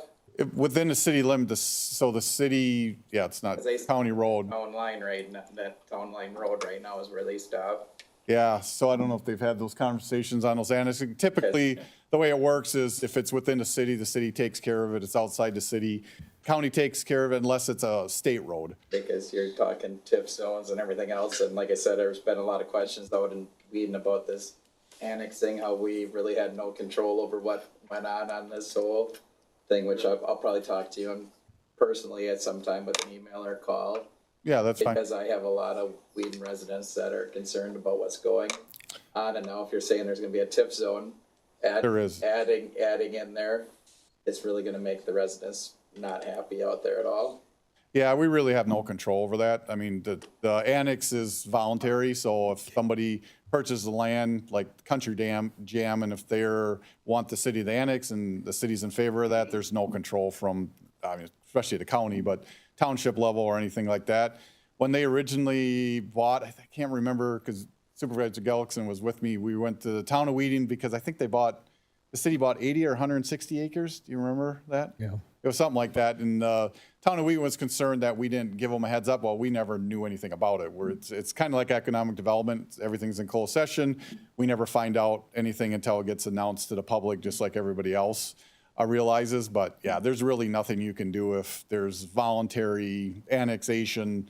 They're going to annex it. They want the base, and then they bring the services is what they, what they claim. But City of Eau Claire, cities are always going to grow. That's their goal in life. They're going to grow one way or the other. This is a corridor that I think before I got here and since I've been here, everybody's talked about this is where they want to grow. So as they annex in this TIF zone, you're talking. Okay, we got to get back within the scope of the map. You guys have a lot of good information. Got to get back within the scope of what we have agended. Okay. Supervisor Erickson. Yeah, just real quickly. I agree with Supervisor Schmidt on that road. I think we're building a real nice driveway for Eau Claire and Menards and Country Jam. The thing that I need clarification on is, we're looking right now, that's Wright's greenhouses, right? That's on the bottom of that picture there. Okay. Now, if we vote for this, really, that area that's shaded in green, if Wright wanted to do anything there, could he build right up there? But what we vote on today, would that implement something like what you were talking about? It wouldn't cost us additional money? I don't really understand what we're voting for here tonight, other than a nice driveway for Eau Claire. To answer the first part of that, I think in that area there, I think there's adequate road right of way there that. See, I thought the green represented where you didn't have right of way. The green is basically the construction limits, the earthwork and grading. Through that area, it's very wide already. But would this save us money because we voted this tonight in purchasing property in the future? Would it save us that money? Would it save us money for? Meaning, they can't develop in that property, which we would then later have to pay additional money for because of the development. Well, we're not going to be purchasing right away with this. What were you talking about? Well, this came up at the highway committee meeting, and that's how it was explained, that this does is. Yeah, this is designating where this highway is going to go, basically, and letting us work better at, planning and access for traffic, and not allowing, all these access points to come in. But does it stop them? I mean, is there anything that would stop them from a development that we'd have to pay extra for? Well, if they develop within this corridor, we don't have to pay, we're not paying additional because they developed within this corridor after this is adopted.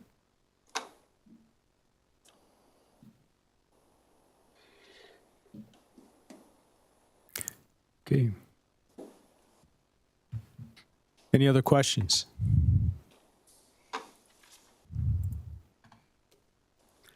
Seeing none, then we will call the vote. Those in favor, push your green button. Those not in favor, push your red.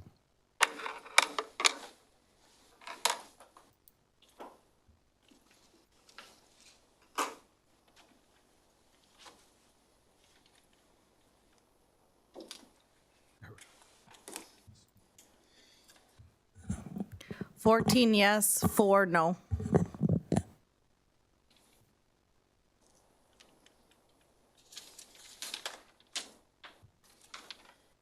Okay. 4322. Resolution number 43-22, resolution to establish health insurance plan funding for 2023. Due to the length of this resolution, it will be read by title only.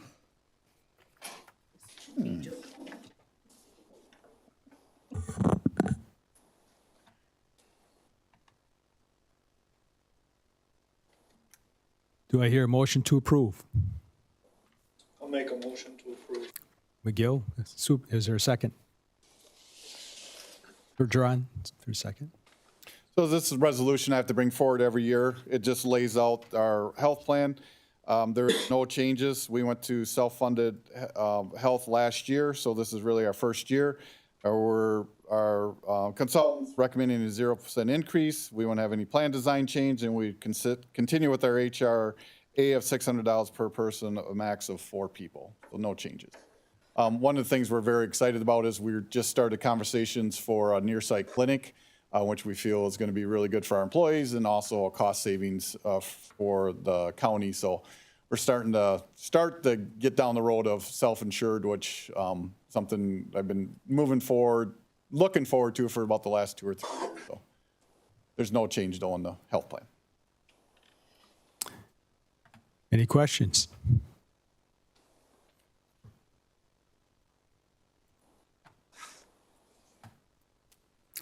Okay, seeing none, we will call the vote. Those in favor, push your green button. Those opposed, red. Okay.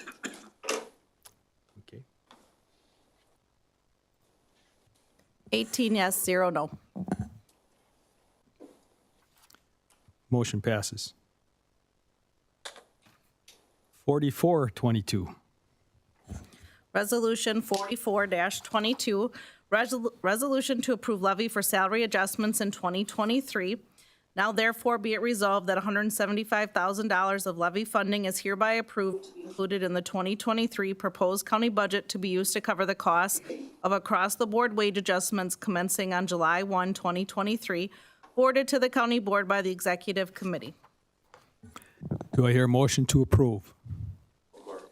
Bomar approved. Is there a second? I'll second. McGill, second. Another resolution that I have to bring forward every year. We always put in a range of 0 to 3% in case something happens with our funding. We currently do have 3% in our budget and feel like we can deliver on that. And then we are, as we mentioned in here, trying to keep about $60,000 under our levy limit because we are doing a market analysis for 2022 and we need some buffer to implement that market analysis for 2024. So this is requesting, same thing I have to do every year. Any questions? How Supervisor Bomar. are we in terms of salaries? I mean, I know the Eau Claire, market can, but this is a multifold problem of just base competitiveness, right? But there's all of the other attractive workplace environment. Yep. So how are we doing? What's our turnover rate? How many people are we losing? Way too many questions for that. Tony's got some of that information, I'm sure, and gives, why don't you come up, Tony? You can talk on some of it. What I'll tell you is we started a really aggressive employee engagement program 3 years ago, has it been? So 4 years ago now. So we do interviews when we have onboarding, we do stay interviews, our surveys. We alternate from year to year between satisfaction survey essentially and an engagement survey. So we are very aggressive on our culture. My goal since I got here is to say that we want this to be the place where people want to work in Chippewa Valley.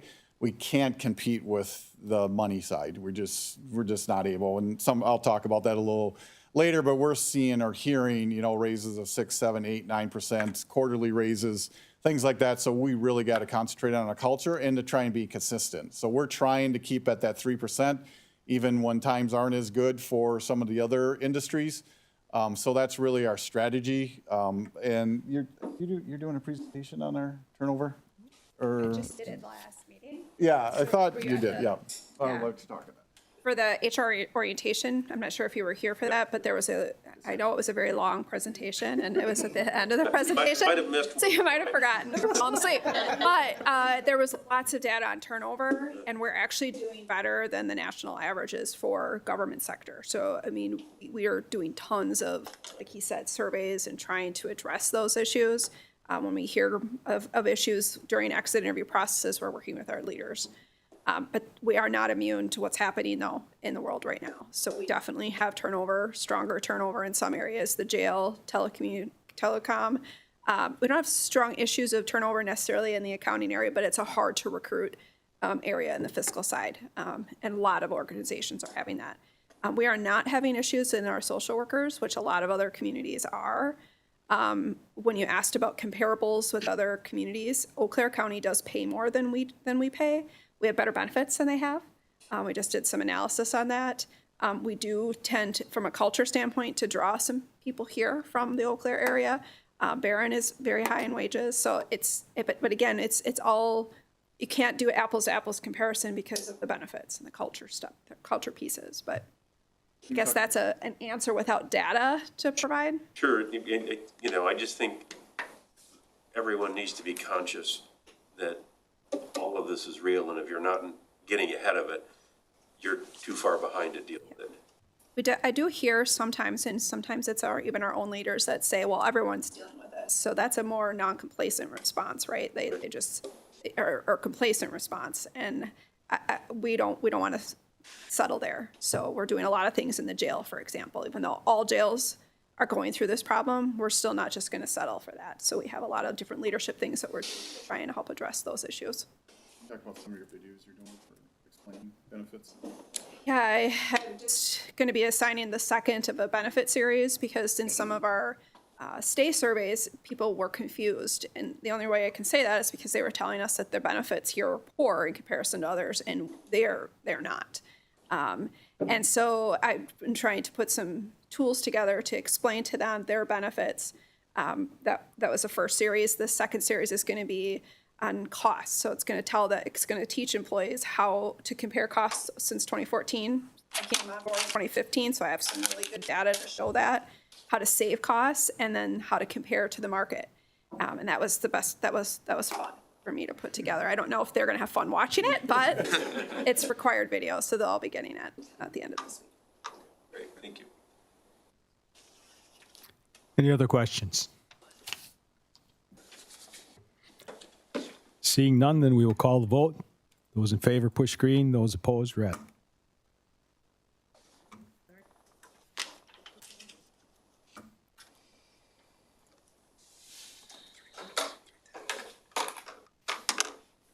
Okay, release.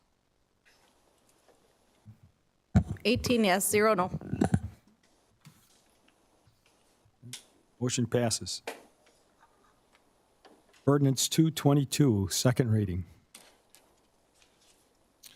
So this ordinance, as I said last time, I'm sorry. No, I don't need to read about We need a, Oh, I'm sorry. okay. Got ahead of myself. We're all in a hurry here. Oh, wait. Do I hear a motion to approve? Bishop. Bishop, okay. Is there a second? Seidlet seconds. Thank you. No, Randy. Sorry, Chair. So like I said, during the first reading, this was really generated through the executive committee, and there's been no changes from the first reading.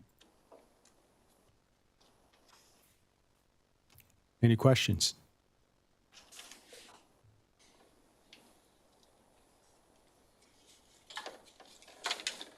Seeing none, then we will call the vote.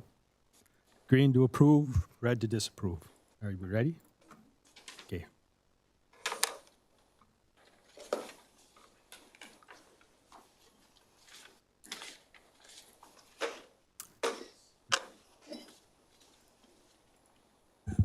$18 yes, 0 no.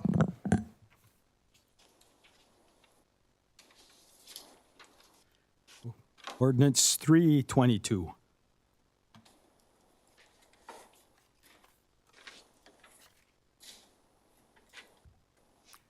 Do I hear a motion to approve? Oh, I better wait for you to read it. No, I don't need to read. Oh, you don't need to read it, okay. Ordinance 322, do I hear a motion to approve? Berg. Supervisor Berg, and seconded by Bergeron, Supervisor.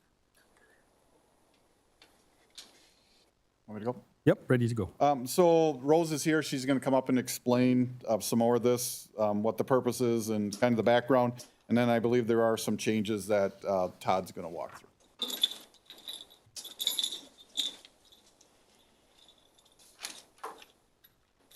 Hi there. For those of you I don't know, I'm Rose Byer. I'm the Criminal Justice Services Director for the county. In that role, I oversee all of our adult diversion programs, pretrial service area, recovery court, that type of clientele, adults. And I also head up our Take a Stand Against Meth campaign.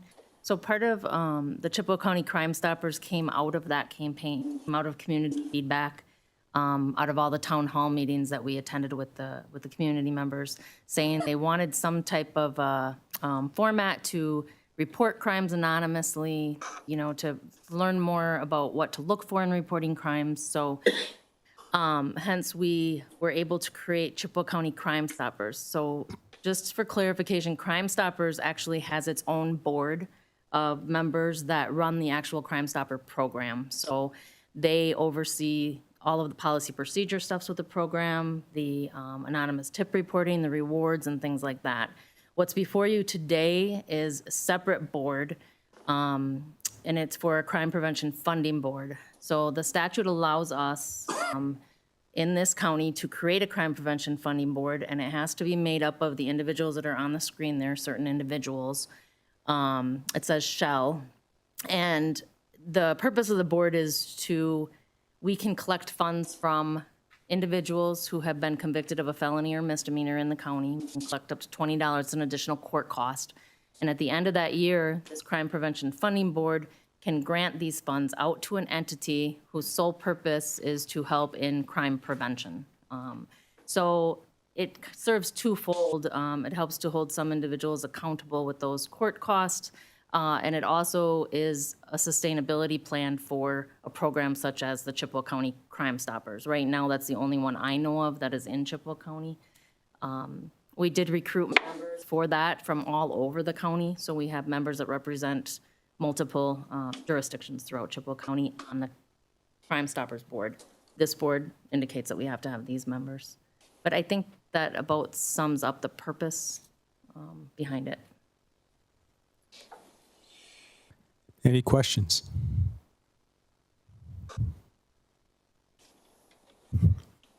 Okay, thank you, Rose. Thanks.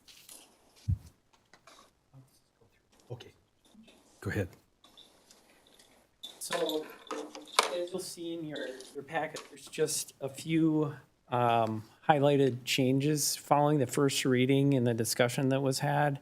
Those are just changes that were made to make sure that we're tracking the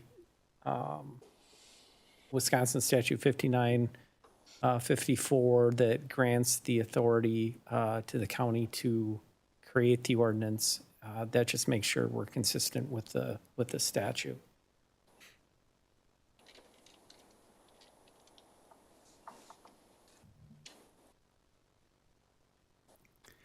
Any questions?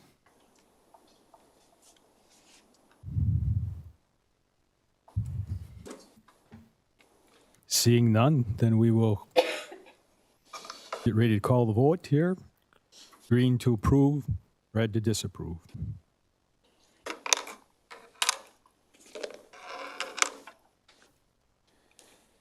Right. 18 yes, 0 no. Okay, number 13, ordinance, excuse me, yes, ordinance 422, first reading. So this first reading, Fred will come up and explain it again. That's from the Highway Department.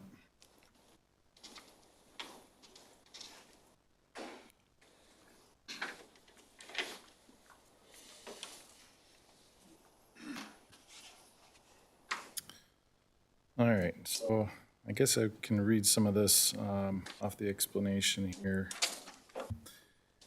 When we compare some of the current user fees for permits with the actual labor expenses, we've determined that these fee increases are necessary to recoup the service costs.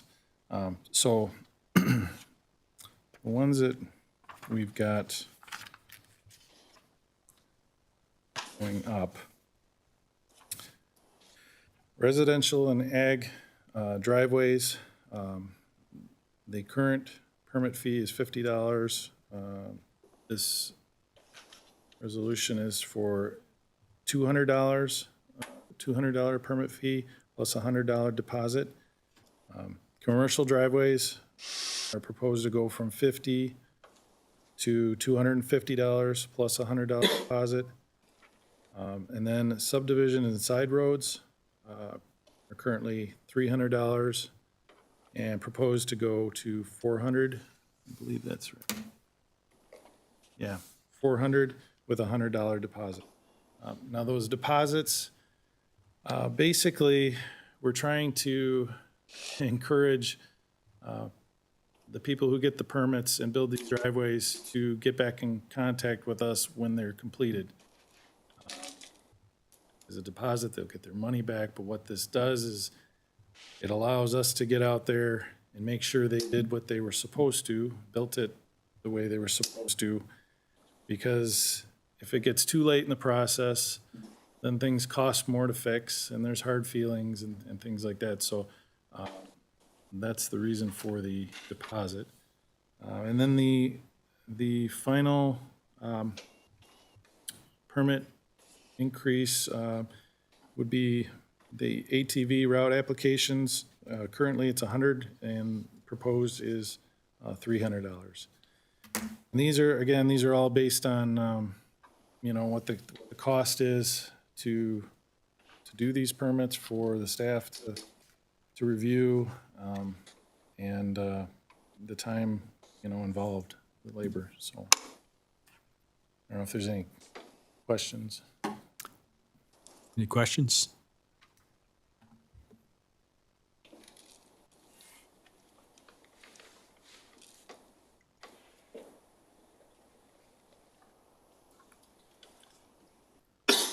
Are you trying to push your button? Yeah. Supervisor Steele, okay.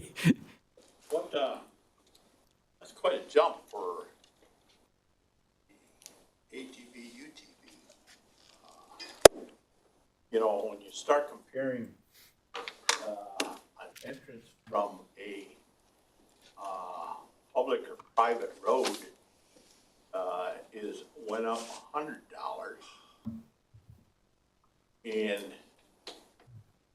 the other one, ATV, UTV, went up $200.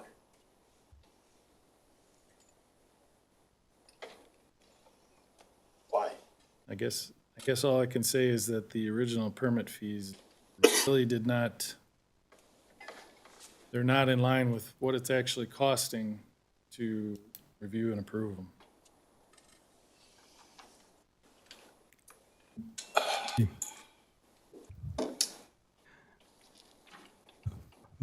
Myself and Glenn Sikorsky sit on the NORTAC committee. That's the 10-county committee for ATV snowmobile trails. The cheapest county in the 10-county area, other than us, is $500. Most of them are almost $1,000 per ATV route. So we're barely reclaiming our fees. So Washburn, Douglas, all of these counties, it's $500. Most of them are at $1,000 for an ATV route approval. And again, they're looking at staffing and timing, and that's what it's at. So we went up, but we're still cheap compared to our other 10 counties that are in here. Thank you. Supervisor Bergeron. Thank you, Mr. Chair. I guess I just wanted to throw out there, I mean, I agree with Supervisor Steele. These seem like a steep jump.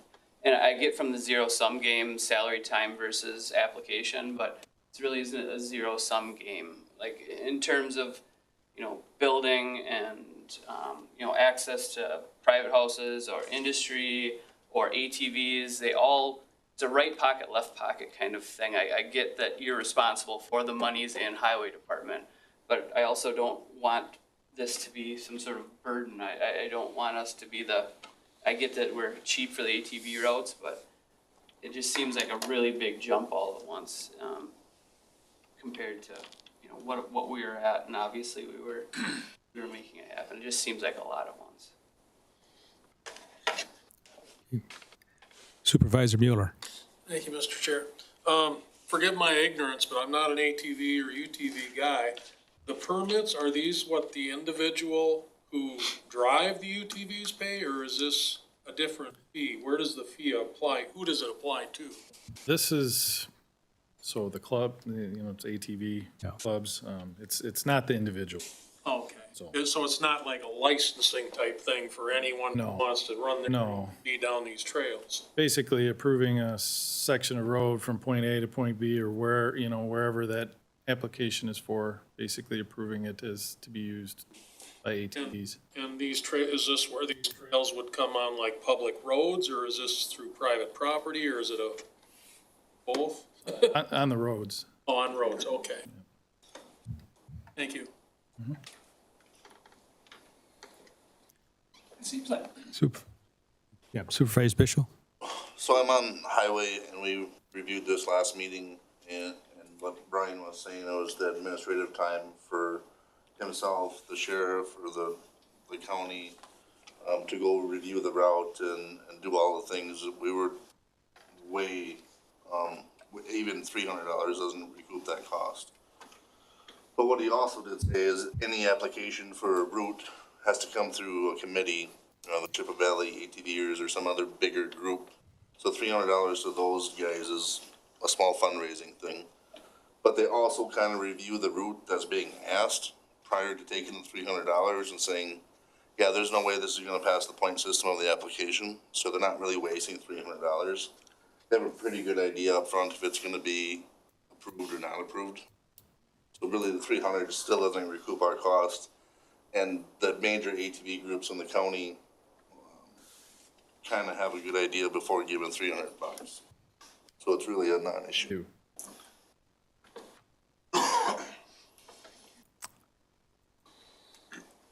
Any other questions? Okay, thank you. Thank you. Since this is first reading, then we will move on.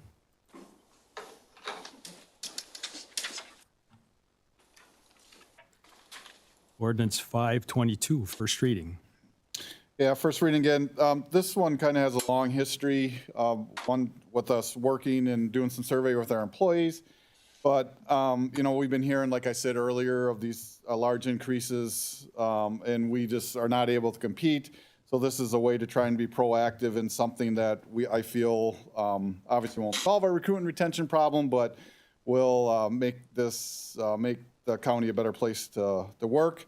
We have about $300,000 a year that we can increase because of our net new construction, and we're not able to keep up with those large raises. So what I did is I have a Monday meeting with several other administrators, kind of started talking about this, found out that there's a couple counties that already are doing this, Price County and Door County. In both those counties, the courts are not doing this, not changing their hours of operation. So, of course, I reached out to our courts to see what they thought. All three of our judges were in favor of doing this, and they have a letter of support in your packet. Unfortunately, they don't decide what hours of operation they can have. That's to a district judge, and they have the final say. So the district judge was not willing to change any of the hours, but the judges have made it very clear that they're willing to work with us and make this work. So what we did is we first surveyed our employees. We gave them 3 options. We asked if they were interested in and this is just hours of operation in the courthouse. This does not have to do with their schedule. The edict is essentially when the place is open, you have to have people available to provide service, but we have employees and we'll continue to have employees working all kinds of different shifts. The flexibility is the number one thing in the workforce right now. You have to be able to offer some of that. And of course we offer people to work from home too. So this will not affect this. This is just the hours of operations within the courthouse. So we offered them 3 options. One was 7 to 4:30, one was 7:30 to 4:30, and the other one was just make no change. We did offer some changes within the lunch period for if we went forward with those options. And we got a lot of feedback. And really what we found is our employees wanted the flexibility of their lunches. And so and Tony's going to bring these up a little later, that will open up and still have the ability to do the lunches as they currently do them. Then with those changes, we resurveyed because there was a high percentage that wanted the first two and not keep it the same. So what we did is we resurveyed our employees with the changes and to keep the flexibility within the lunch period, and then had it from 7:30 to 4:30 or no change. And 77% of our employees did want to change from 7:30 to 4:30. And again, I know this isn't going to solve our problem, but is one thing, in our arsenal to say, we're looking out, we understand that you're looking for flexible time. We know Fridays are important to people. And if you walk through these corridors Friday afternoon, you know that. There's not only not a lot of employees, there's not a lot of people in these corridors at all. We did add some additional things in here that were not in the ordinance that we thought should have been. So law enforcement center just puts the hours in there, and then the highway department to have their hours of operations in there. So that's really what it's about. Question? Any questions?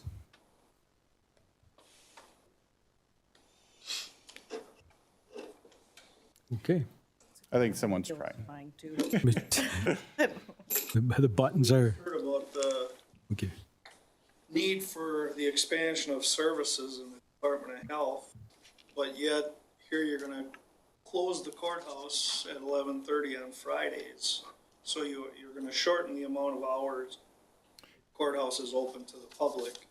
Yeah, it shortens it very little. I think it's 2.5 hours over the whole week because of the way it is, but it is open earlier. One of the complaints we do get is that the courthouse is never open when I'm not at work. So it is open at 7:30 in the morning, so people can come in before they go to work. So it's one of the complaints, and I've heard that throughout my career, that the courthouse isn't open at different hours than what the citizens normally work. So the 2.5 hours, I don't think it's gonna matter because it is on a Friday. Otherwise, they're still open from 8 to 4:30 like they were Monday through Thursday.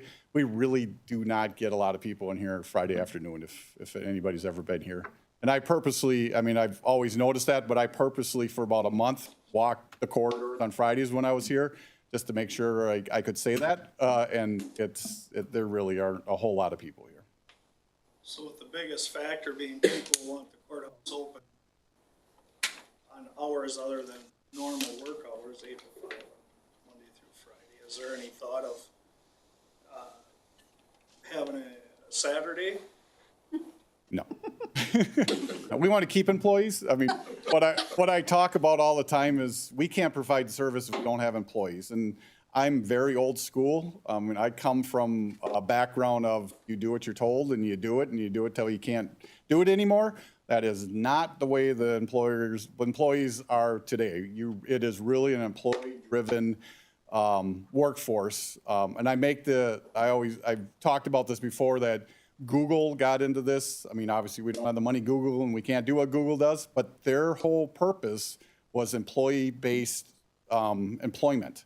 So whatever they could do for their employees, they did. And what that produced in their culture was employees have high customer service. So we don't have employees, we can't do customer service. And so, but there's definitely a balance. I completely understand that. But really from Monday through Thursday, the citizens won't see any change at all, except for they're open early.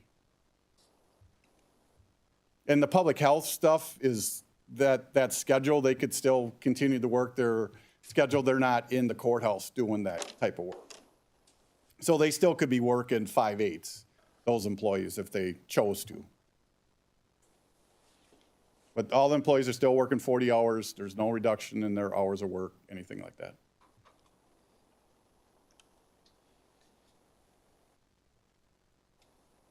Any other questions? All right. Okay.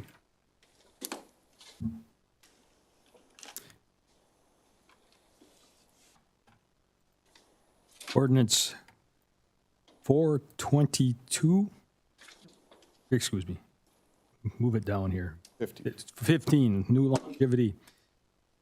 No. Got here. Down Yeah. to here, but I think what we're gonna do is take a 5-minute break, so Tracy can log off and then we'll make him log in, switch computers. Okay, we're going to do a little computer switching here, and so we are going to take a 5-minute break.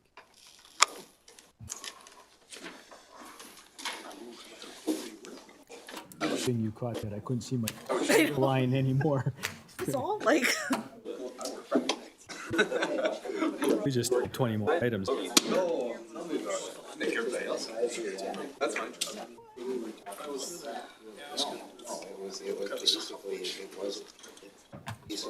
it was registered. see the little note. 7418. That's what happens when you wear your glasses. 30. Registered, this land is in It's protects it, you know, there's certain guidelines that they can do. Yeah, it was nothing to do with, they wanted to make sure that, that we had enough area spread done it. And then the whole thing, you know, and I don't understand it. I tried still, it's still Chippewa County. You can't annex the county. We've already got the city of Sinclair and Chippewa County and other ones, so, you know, I mean. I ask for advice how to shorten it, and nobody ever gives it to me. I don't know how to be nice. Tax rate. Peter, digest. Marshall's in Wood County and our side. Right? You're so detail oriented.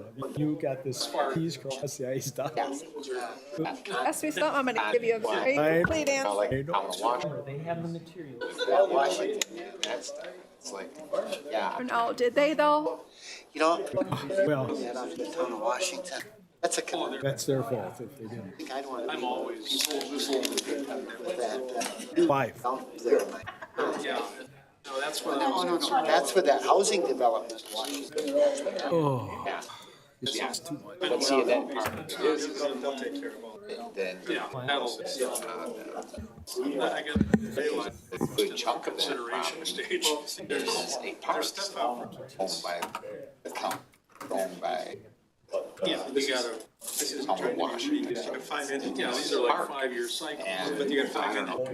I mean, get this. I mean, All typically, this annexation. 5 years, probably it was gonna be changes. longer. It's, There's something. On the south side of Marshall, on the Cameron, yeah, it was always funny because it was really militant. And Marshall tried to be an individual wanted to annex into the city so they could hook up their city services. Oh my God, the town of Cameron just wanted to day out. Well, okay. I was, it's like, I was, oh my God, loaded. I'm looking right now. Yeah. Economic development, they can't go outside. Yeah, of course, we know all the races, They go out there. I'm watching They do it behind You're offended, but has come in about At all.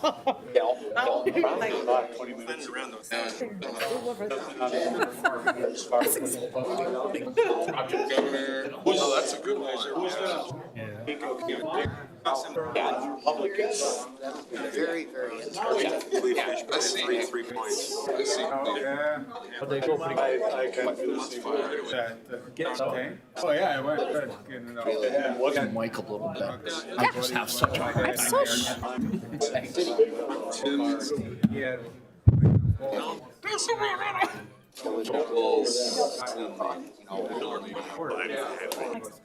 No, having to start, that's only less than 1%. Yeah, it's less than 2.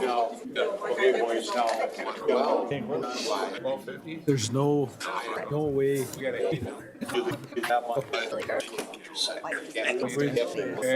No, I just want to make sure we do it. So like when we have all of these human resources. I couldn't concentrate. I thought too, I didn't. It wasn't. This- He can overflow the freedom.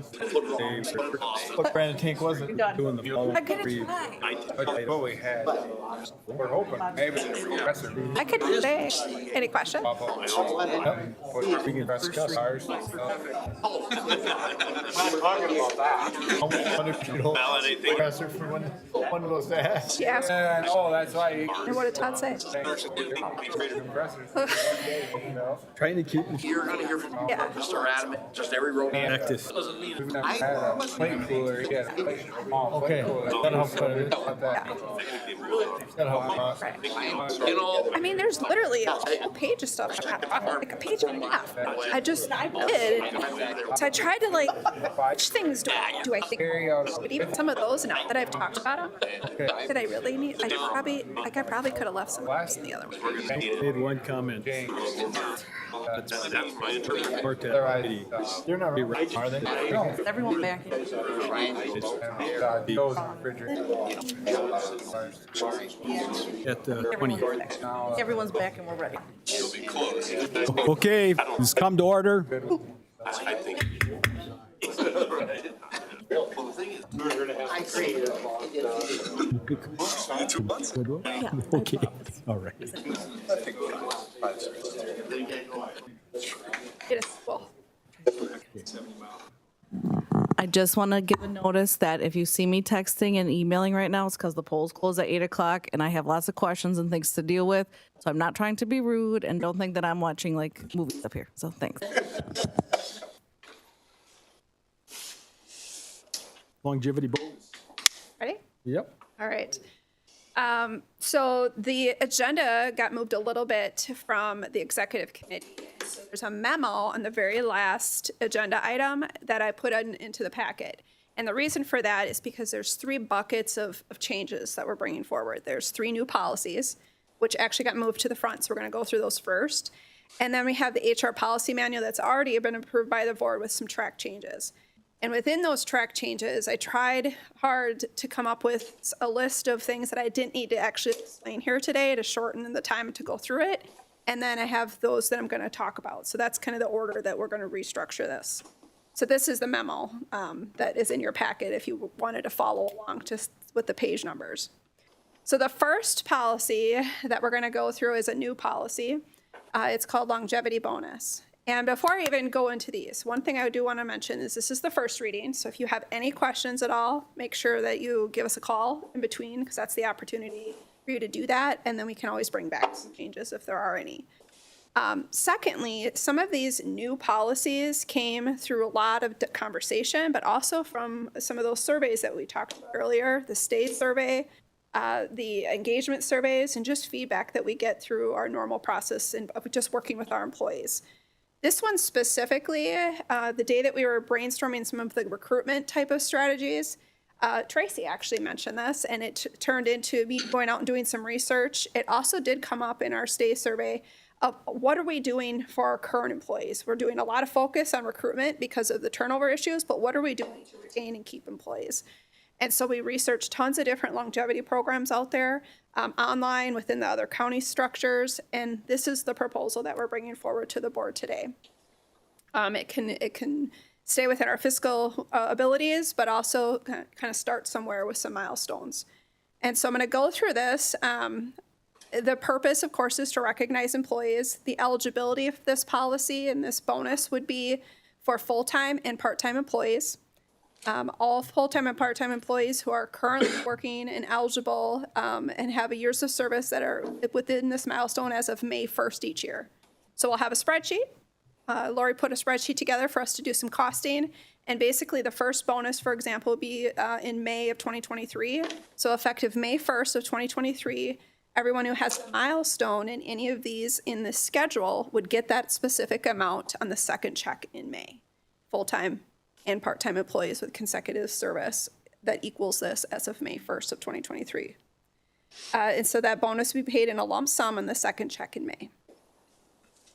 Other requirements for the bonus, they're not prorated. So an employee who terminates from the county and returns at a later date, no matter how long that gap is, will not receive, they'll have a new rehire date. So that'll be the date that we would use to establish a bonus.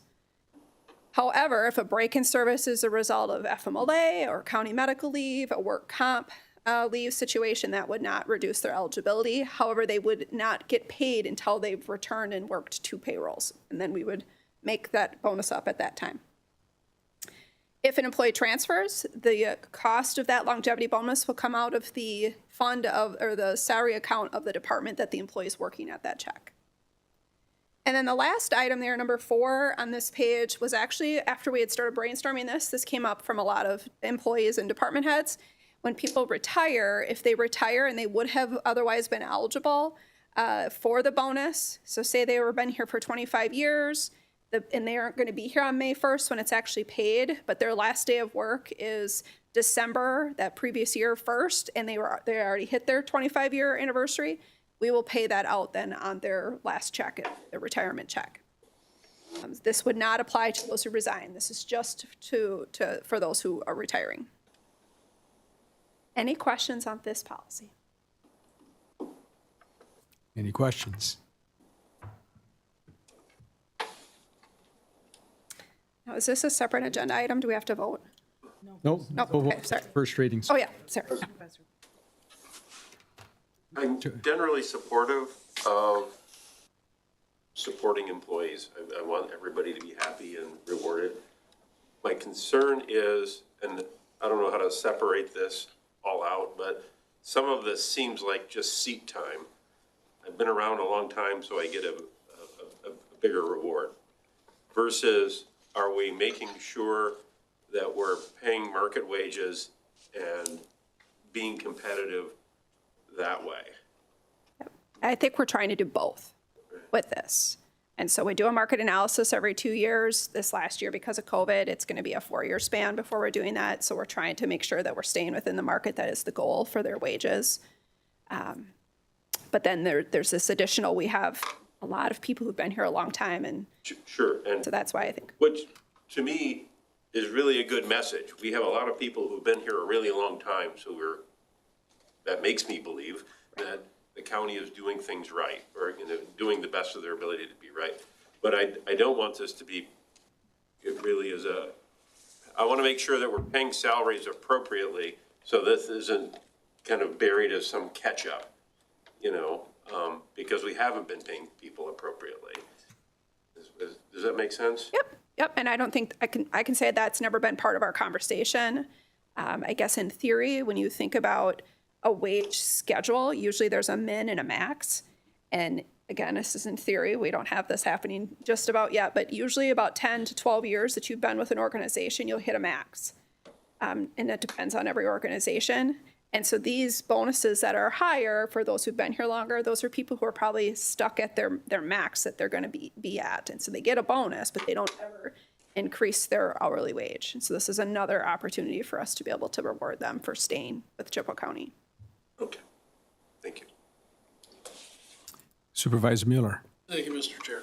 Yeah, I was just going to say, I was in a work environment where we had what was called RIP, retired in place, and a lot of times you'd hear stuff like, well, it pays the same, this or that, there was really no incentive for a person to do better.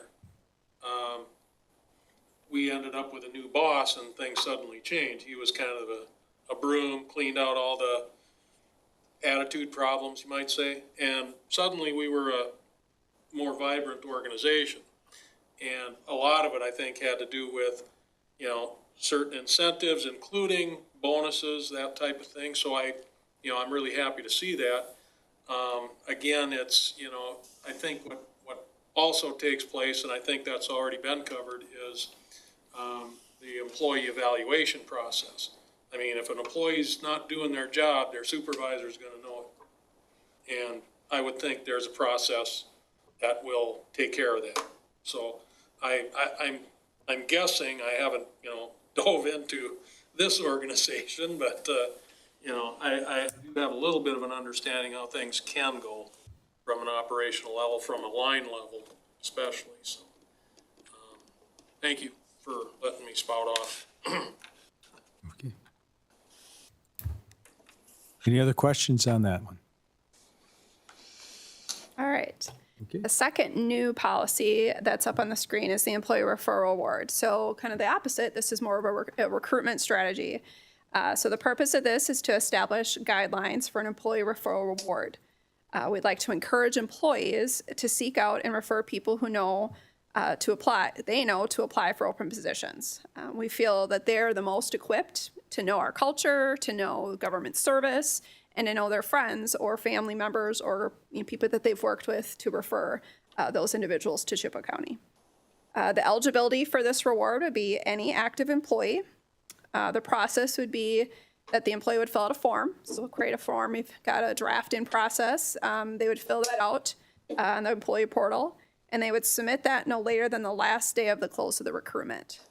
There are some positions, rare positions that don't get posted out on the county website, like an LTE, for example. And if those positions are not advertised, then the form is due at least 2 days before the interview. So again, we want to have that in advance of the interview process. And then we also put in here that if 2 or more employees refer the same applicant, only the first one who referred will get the bonus. The reward amount. The reward amount in total is $1,000 paid in 2 different installments. So the first payment would be after the employee completes 2 months of employment, $250 would be paid. And then after 12 months, the remaining $750. And again, both the employee who's been referred and the employee who referred have to be active employees at that time. One of the things Brandy reminded the executive committee is that this also helps because one of the things that we hear about during our turnover conversations with employees who turn over within the first 30 to 90 days of employment or even up to a year or 2, it's because of them not being able to get kind of tapped into a network here within the county. If I'm a highway employee and I referred somebody to work here, I'm going to probably be more vested in making sure they get tapped in and they stay. This was something that was really exciting for Brian Kelly to hear because that is one of the things that they've been working on when they on board. Is that we have a lot of people who are veterans here, and sometimes they just like the same people that they work with. And this would be an opportunity for them to kind of be motivated in a way to help those people stay. Because usually if they're staying here for 2 or 3 years, they'll usually stay. It's usually within that first 1 to 2 years that is pivotal for us to be able to keep those employees. So that was a little strategy in that. Some other requirements. Department heads, managers, supervisors, and employees who are directly or indirectly involved in the hiring decision are not eligible. Like I said, the employee must be active. Existing employees cannot be referred or qualify for an employee referral reward. Applicants, so what this means is if I'm working as an LTE in the highway and now a full-time position opens up in the highway or another department, someone can't refer because you're already an active employee. Applicants shall not have previous employee, intern, or independent contractor experience with the county for the last 24 months. And the referral reward shall not be paid for an employee who is referring applicants accepting LTE or reserve positions that are scheduled and or work less than 975. So we do have a small amount of employees who maybe work 200 hours for the year, or they fill in a gap during tax season. This wouldn't be a bonus that we'd pay for those types of individuals, but for our seasonal LTEs who work a full 975 in their season, this would be eligible. Department or division receiving the new employee would be charged for the referral reward. This section in red is not part of the policy. This is just for illustration for the board that there wouldn't be extra funding that we'd have to allocate for this bonus because it's illustrating here that at the hourly rate that some of our positions are at, if you just multiply that times 2 weeks, 80 hours, if we delay a hire by 80 hours, it would pay for the bonus in all situations of somebody making $13 an hour or more. So this, if there's a cost impact to the department of filling the position, they could delay. And a lot of times that's already happening. It already takes sometimes 30 days to 60 days to fill positions, sometimes longer, depending on the position. Let's see if there's anything else. Everyone will receive the same employment considerations. The employment decisions will remain strictly confidential. We won't be dialoguing with all the people who did the referral. We will obviously follow up with the person who referred if there is a hire made because of them. Any other questions about this policy? Any questions?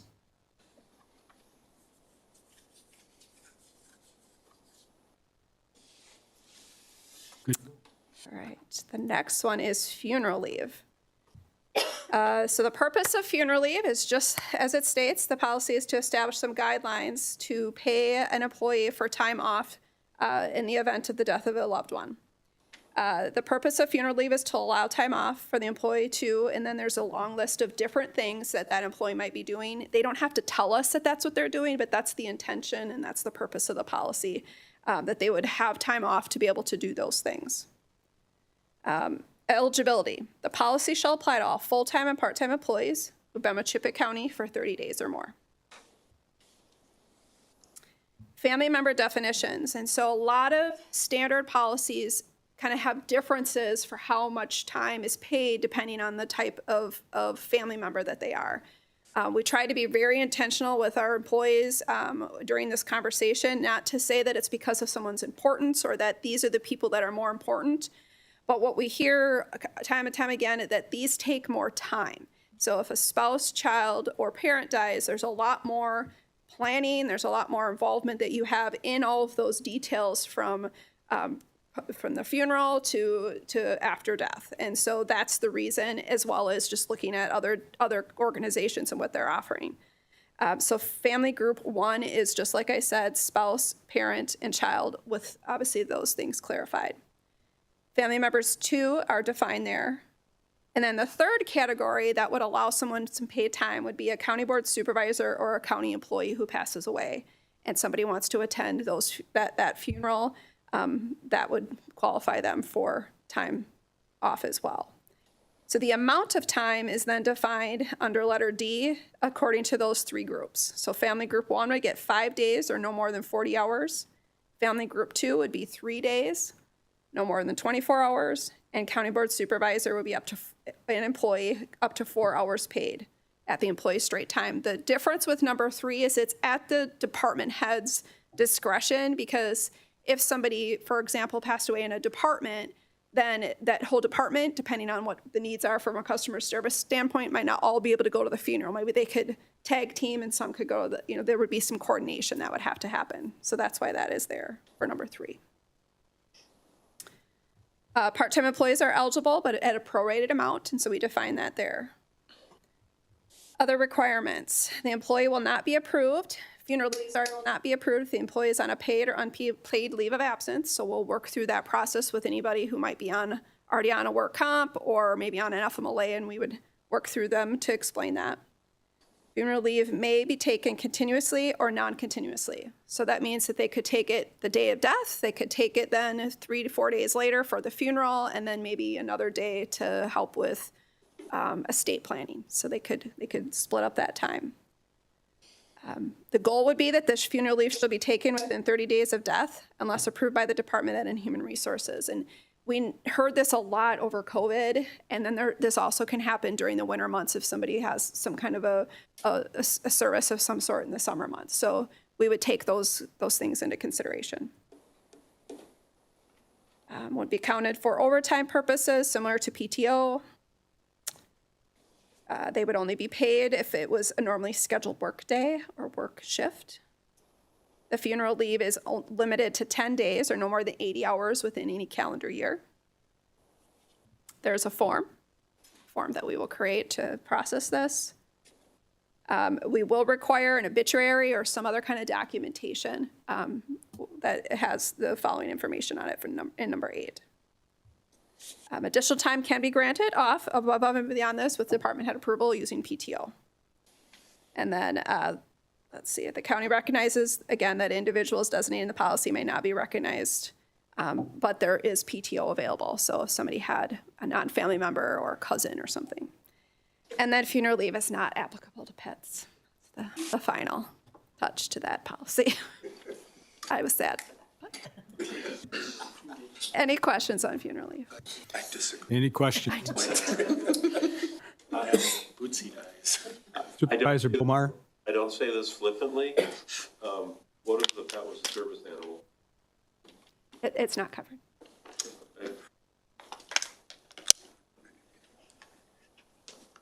If we want to change that, you want to make an amendment, you're welcome to. I just want to, Yeah. if there was a conversation regarding that. Yeah. Because people with disabilities, it's an appendage at that point. I would argue it's an appendage for me as well. No matter what. Any other questions on that? Okay. Now the big one. All right, so now we have the big policy manual here. So I'm gonna try to go as quickly as I can. So on your memo, like I said, I'm gonna follow the memo specifically under group 2 changes to discuss in more detail. And I'll just kind of scroll through. So the first one there is hours of work policy. You'll notice that it still says 8 to 4:30. We'll be bringing this specific policy back if the ordinance changes. So this one will have to get updated one more time. But we did make a couple changes, like the ordinance is adding the highway hours to that as well. Page 5 and 6, Randy referenced when talking about county courthouse hours. Because of asking those questions, a lot of good dialogue occurred with our employees. Additional questions came up related to breaks and lunches, a lot of dialogue in our DOA meetings. And so these are the recommendations we're making after all of that feedback, and it's to allow more flexibility. And so lunches are still entitled, employees are still entitled to a 30-minute unpaid lunch. The biggest change is that they're not required to take a 30-minute unpaid lunch.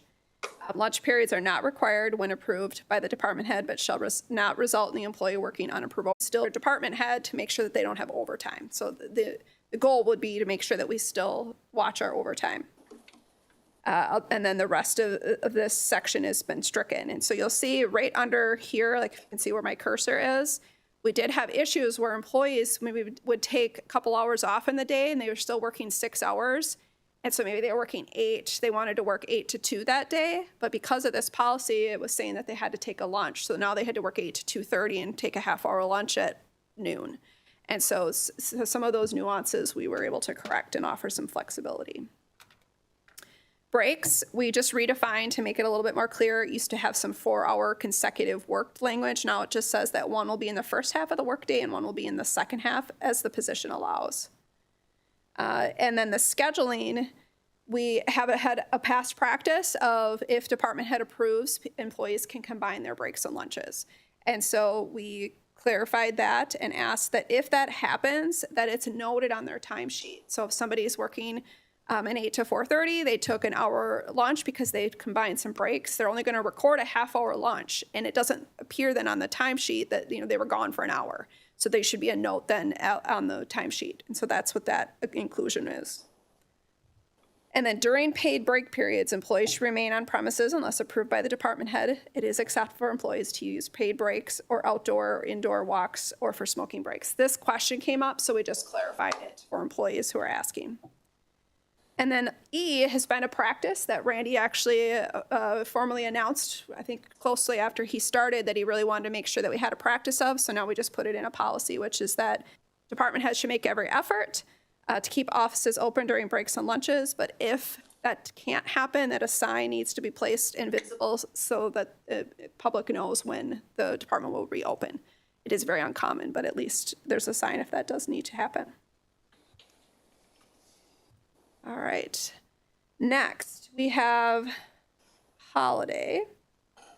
The recommendation after doing some research across all the counties, Chippewa County actually is low on the number of holidays. We have 9 paid holidays and most other counties have 10. Some have 11. I think there's only 1 or 2 counties that have 9 from the data that we had received across the counties. And so we did a survey, just like we did for the courthouse hours, and gave 4 options. And the day after the Independence Day was the one that was voted the highest. So that's our recommendation, is to add a 10th holiday. Other changes we added were anticipation of just being more flexible. Even if the courthouse hours didn't change, there's still flexibility within different shifts. And so holiday pay is 8 hours per holiday. So if this passes, we have 10 paid holidays, that's 80 hours of holiday pay. We have employees who work 12-hour shifts and 10-hour shifts now. They've asked, can they get paid 10 hours for their holiday off? Well, then they would end up getting, more of a bonus, more of a benefit than people who work 8 hours. And so we're trying to keep the benefit the same. And so in doing so, there's some scheduling things that are built into the policy as well that will help employees to understand, which I'll go through in a minute. All right, so H, this kind of basically helps employees. This has been the practice we've been doing in the Sheriff's Department as well as in the highway department who's working 10-hour shifts. So when an observed holiday falls on a day that an employee is scheduled to work more than 8 hours, the employee shall be paid for 8 hours of holiday pay.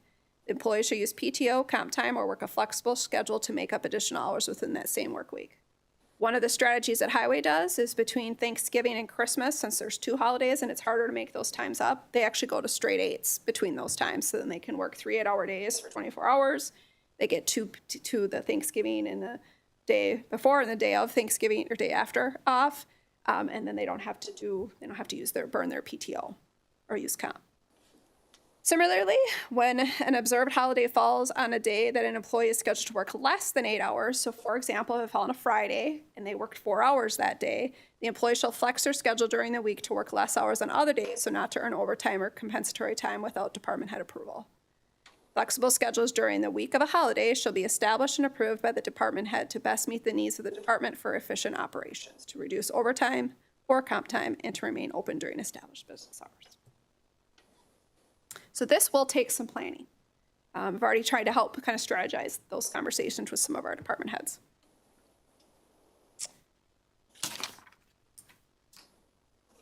All right, page 8. So we changed our accrual language for PTO. For PTO, it used to, in order to get the accrual and the chart below, you needed to work 80 hours of regular time, and overtime didn't add to that calculation. In October or November of 2021, there was a change to the policy for highway employees. And so highway is able to earn overtime outside of their work schedule, and that was to try and incentivize people to work during plow season or during off hours because of the need. And what was happening is we had a situation, and a couple of these has come up, but one specifically where an employee had put in a 15-hour day because they first worked their normal shift, then they stayed late to plow. They kept plowing as much as they could into their second shift the next day, and finally had to go home. Because of this policy and him having to have a prorated PTO, he had to use PTO for that day, and he was very frustrated. And so one of the things we talked about to try and alleviate that was to update this policy. So it really won't affect any other department other than the highway.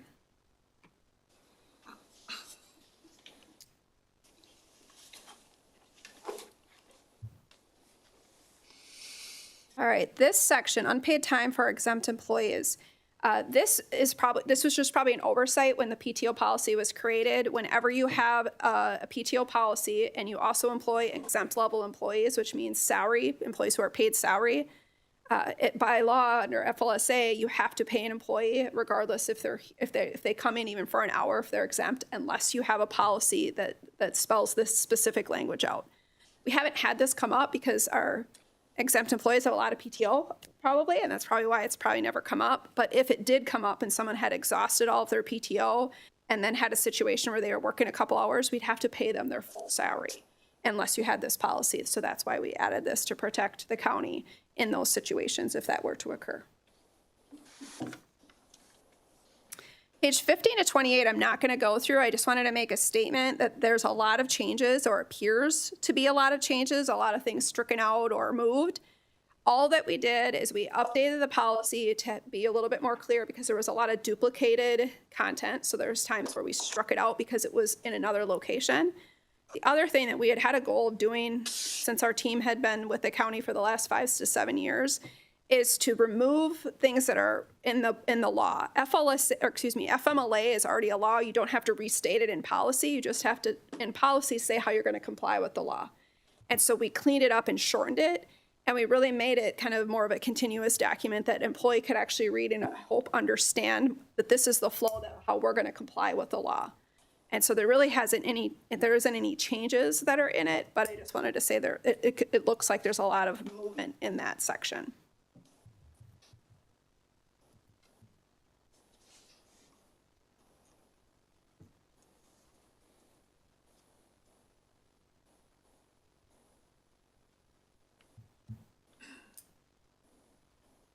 As you see.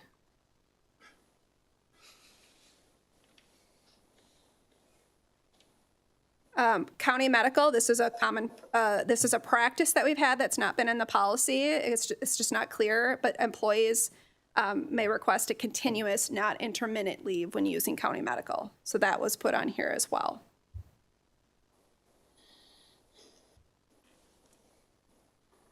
For personal leave is only when an employee is not eligible for other leave options or they have all been exhausted. So someone can't start with personal leave. They have to exhaust FMLA and or county medical first. Page 54.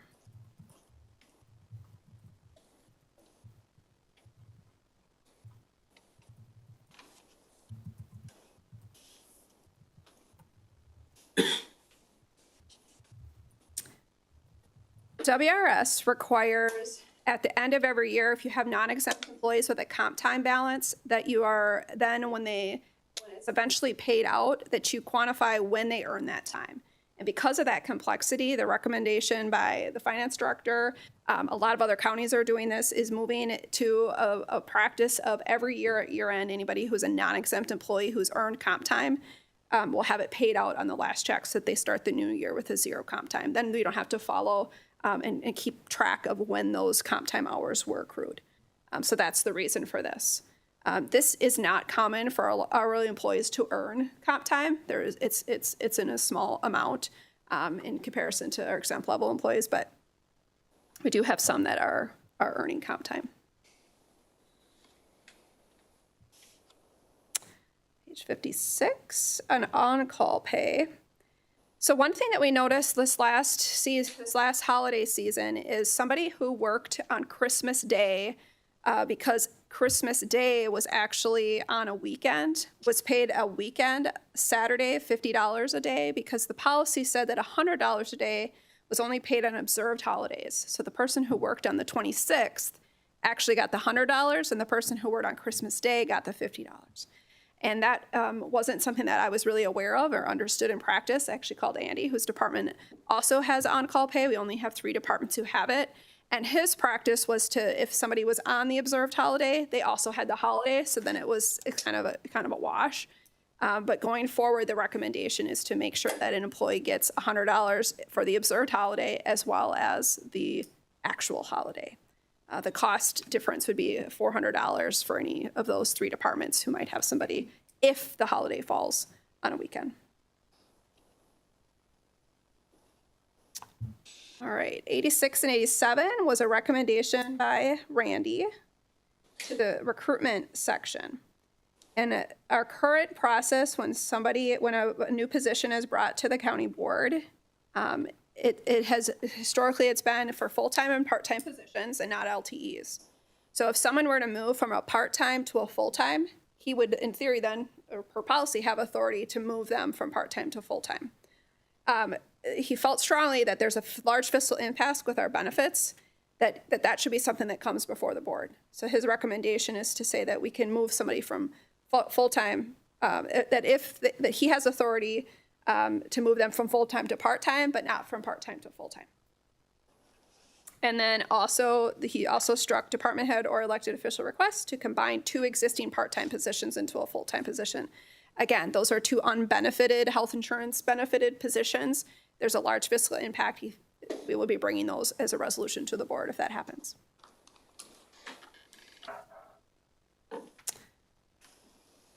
Page 99.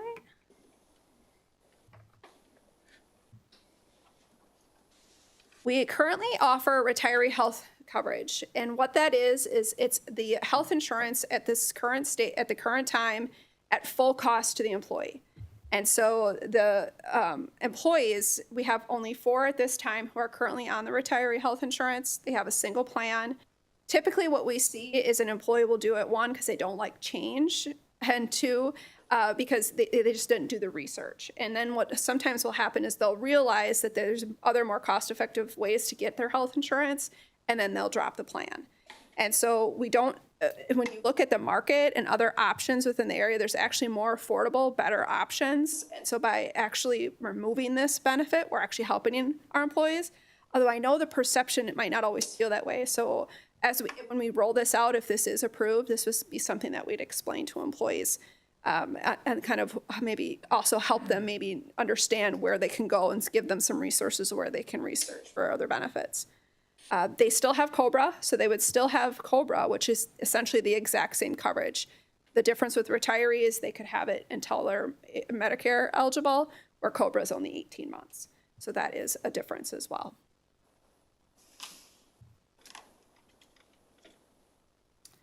And then the last policy change is under the telecommuting section. There's 2 recommendations to be changed. And the first one has to do with the mileage section of the policy. When this came up during COVID, and we were able to kind of orally kind of communicate, and I think we have a good practice, but this is now putting it in formality in the policy. So if somebody starts their workday at the office and then they decide that they're going to work from home, the question always came up was, well, do I get travel time? Do I get work time? And what do I get paid? And so this policy is basically stating that we're asking you, if you start your workday at the office, you finish it at the office. If you start your workday at home, finish it at home. Let's use our time wisely. A lot of the schedules that we have for people who do telecommute, they're rotating. Sometimes they're every other day, or maybe they're just doing it one day. Be cognizant of your time. If there's a circumstance, though, I've used this a couple times where maybe I'm the one asking, can I work the second half of my day? You know, something happened at home and I need to be there to let an electrician in. I can ask Randy, am I permitted to work from home for the afternoon for that? Well, in that case, then he's doing me a favor by allowing me to do that. You're not going to get travel time and travel mileage for those types of situations. And so we tried to outline that here in the policy. And then the other thing that we updated is currently we have a telecommuting agreement that's required, and the policy language says that it will be reviewed annually. They'll have to put a new one together annually. And what we've noticed is that's just a lot of busy work and paperwork, because most of the telecommuting agreements are identical to what they were the year before. And there's a lot of time that Andy and I, the department head, and the employee are putting at these forms that probably is unnecessary. So our recommendation is, if there's a change to maybe the telecommuting agreement, maybe the location or certain circumstances, that's when we'll make a change. So we updated that to the policy, so we didn't have to do that anymore. I think I did it faster than expected. I don't know. Any questions? I got one on your first one. No. You ask questions at your own risk at this late hour. Nothing, Buck? No. All right. Okay, since these were first readings, we do have time to revamp things. Second reading. So items for future consideration, get them to me. I can certainly include them on agenda. Other than that, I would seek a motion to adjourn. So moved. Second. Green to leave, red to stay.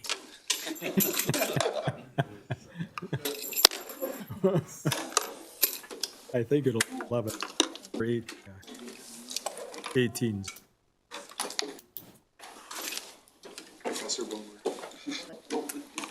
Glenn, Roger, Charles.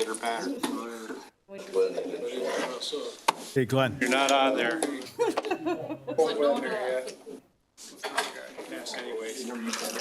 There we go. We got. Everybody, good. Everybody will leave 18.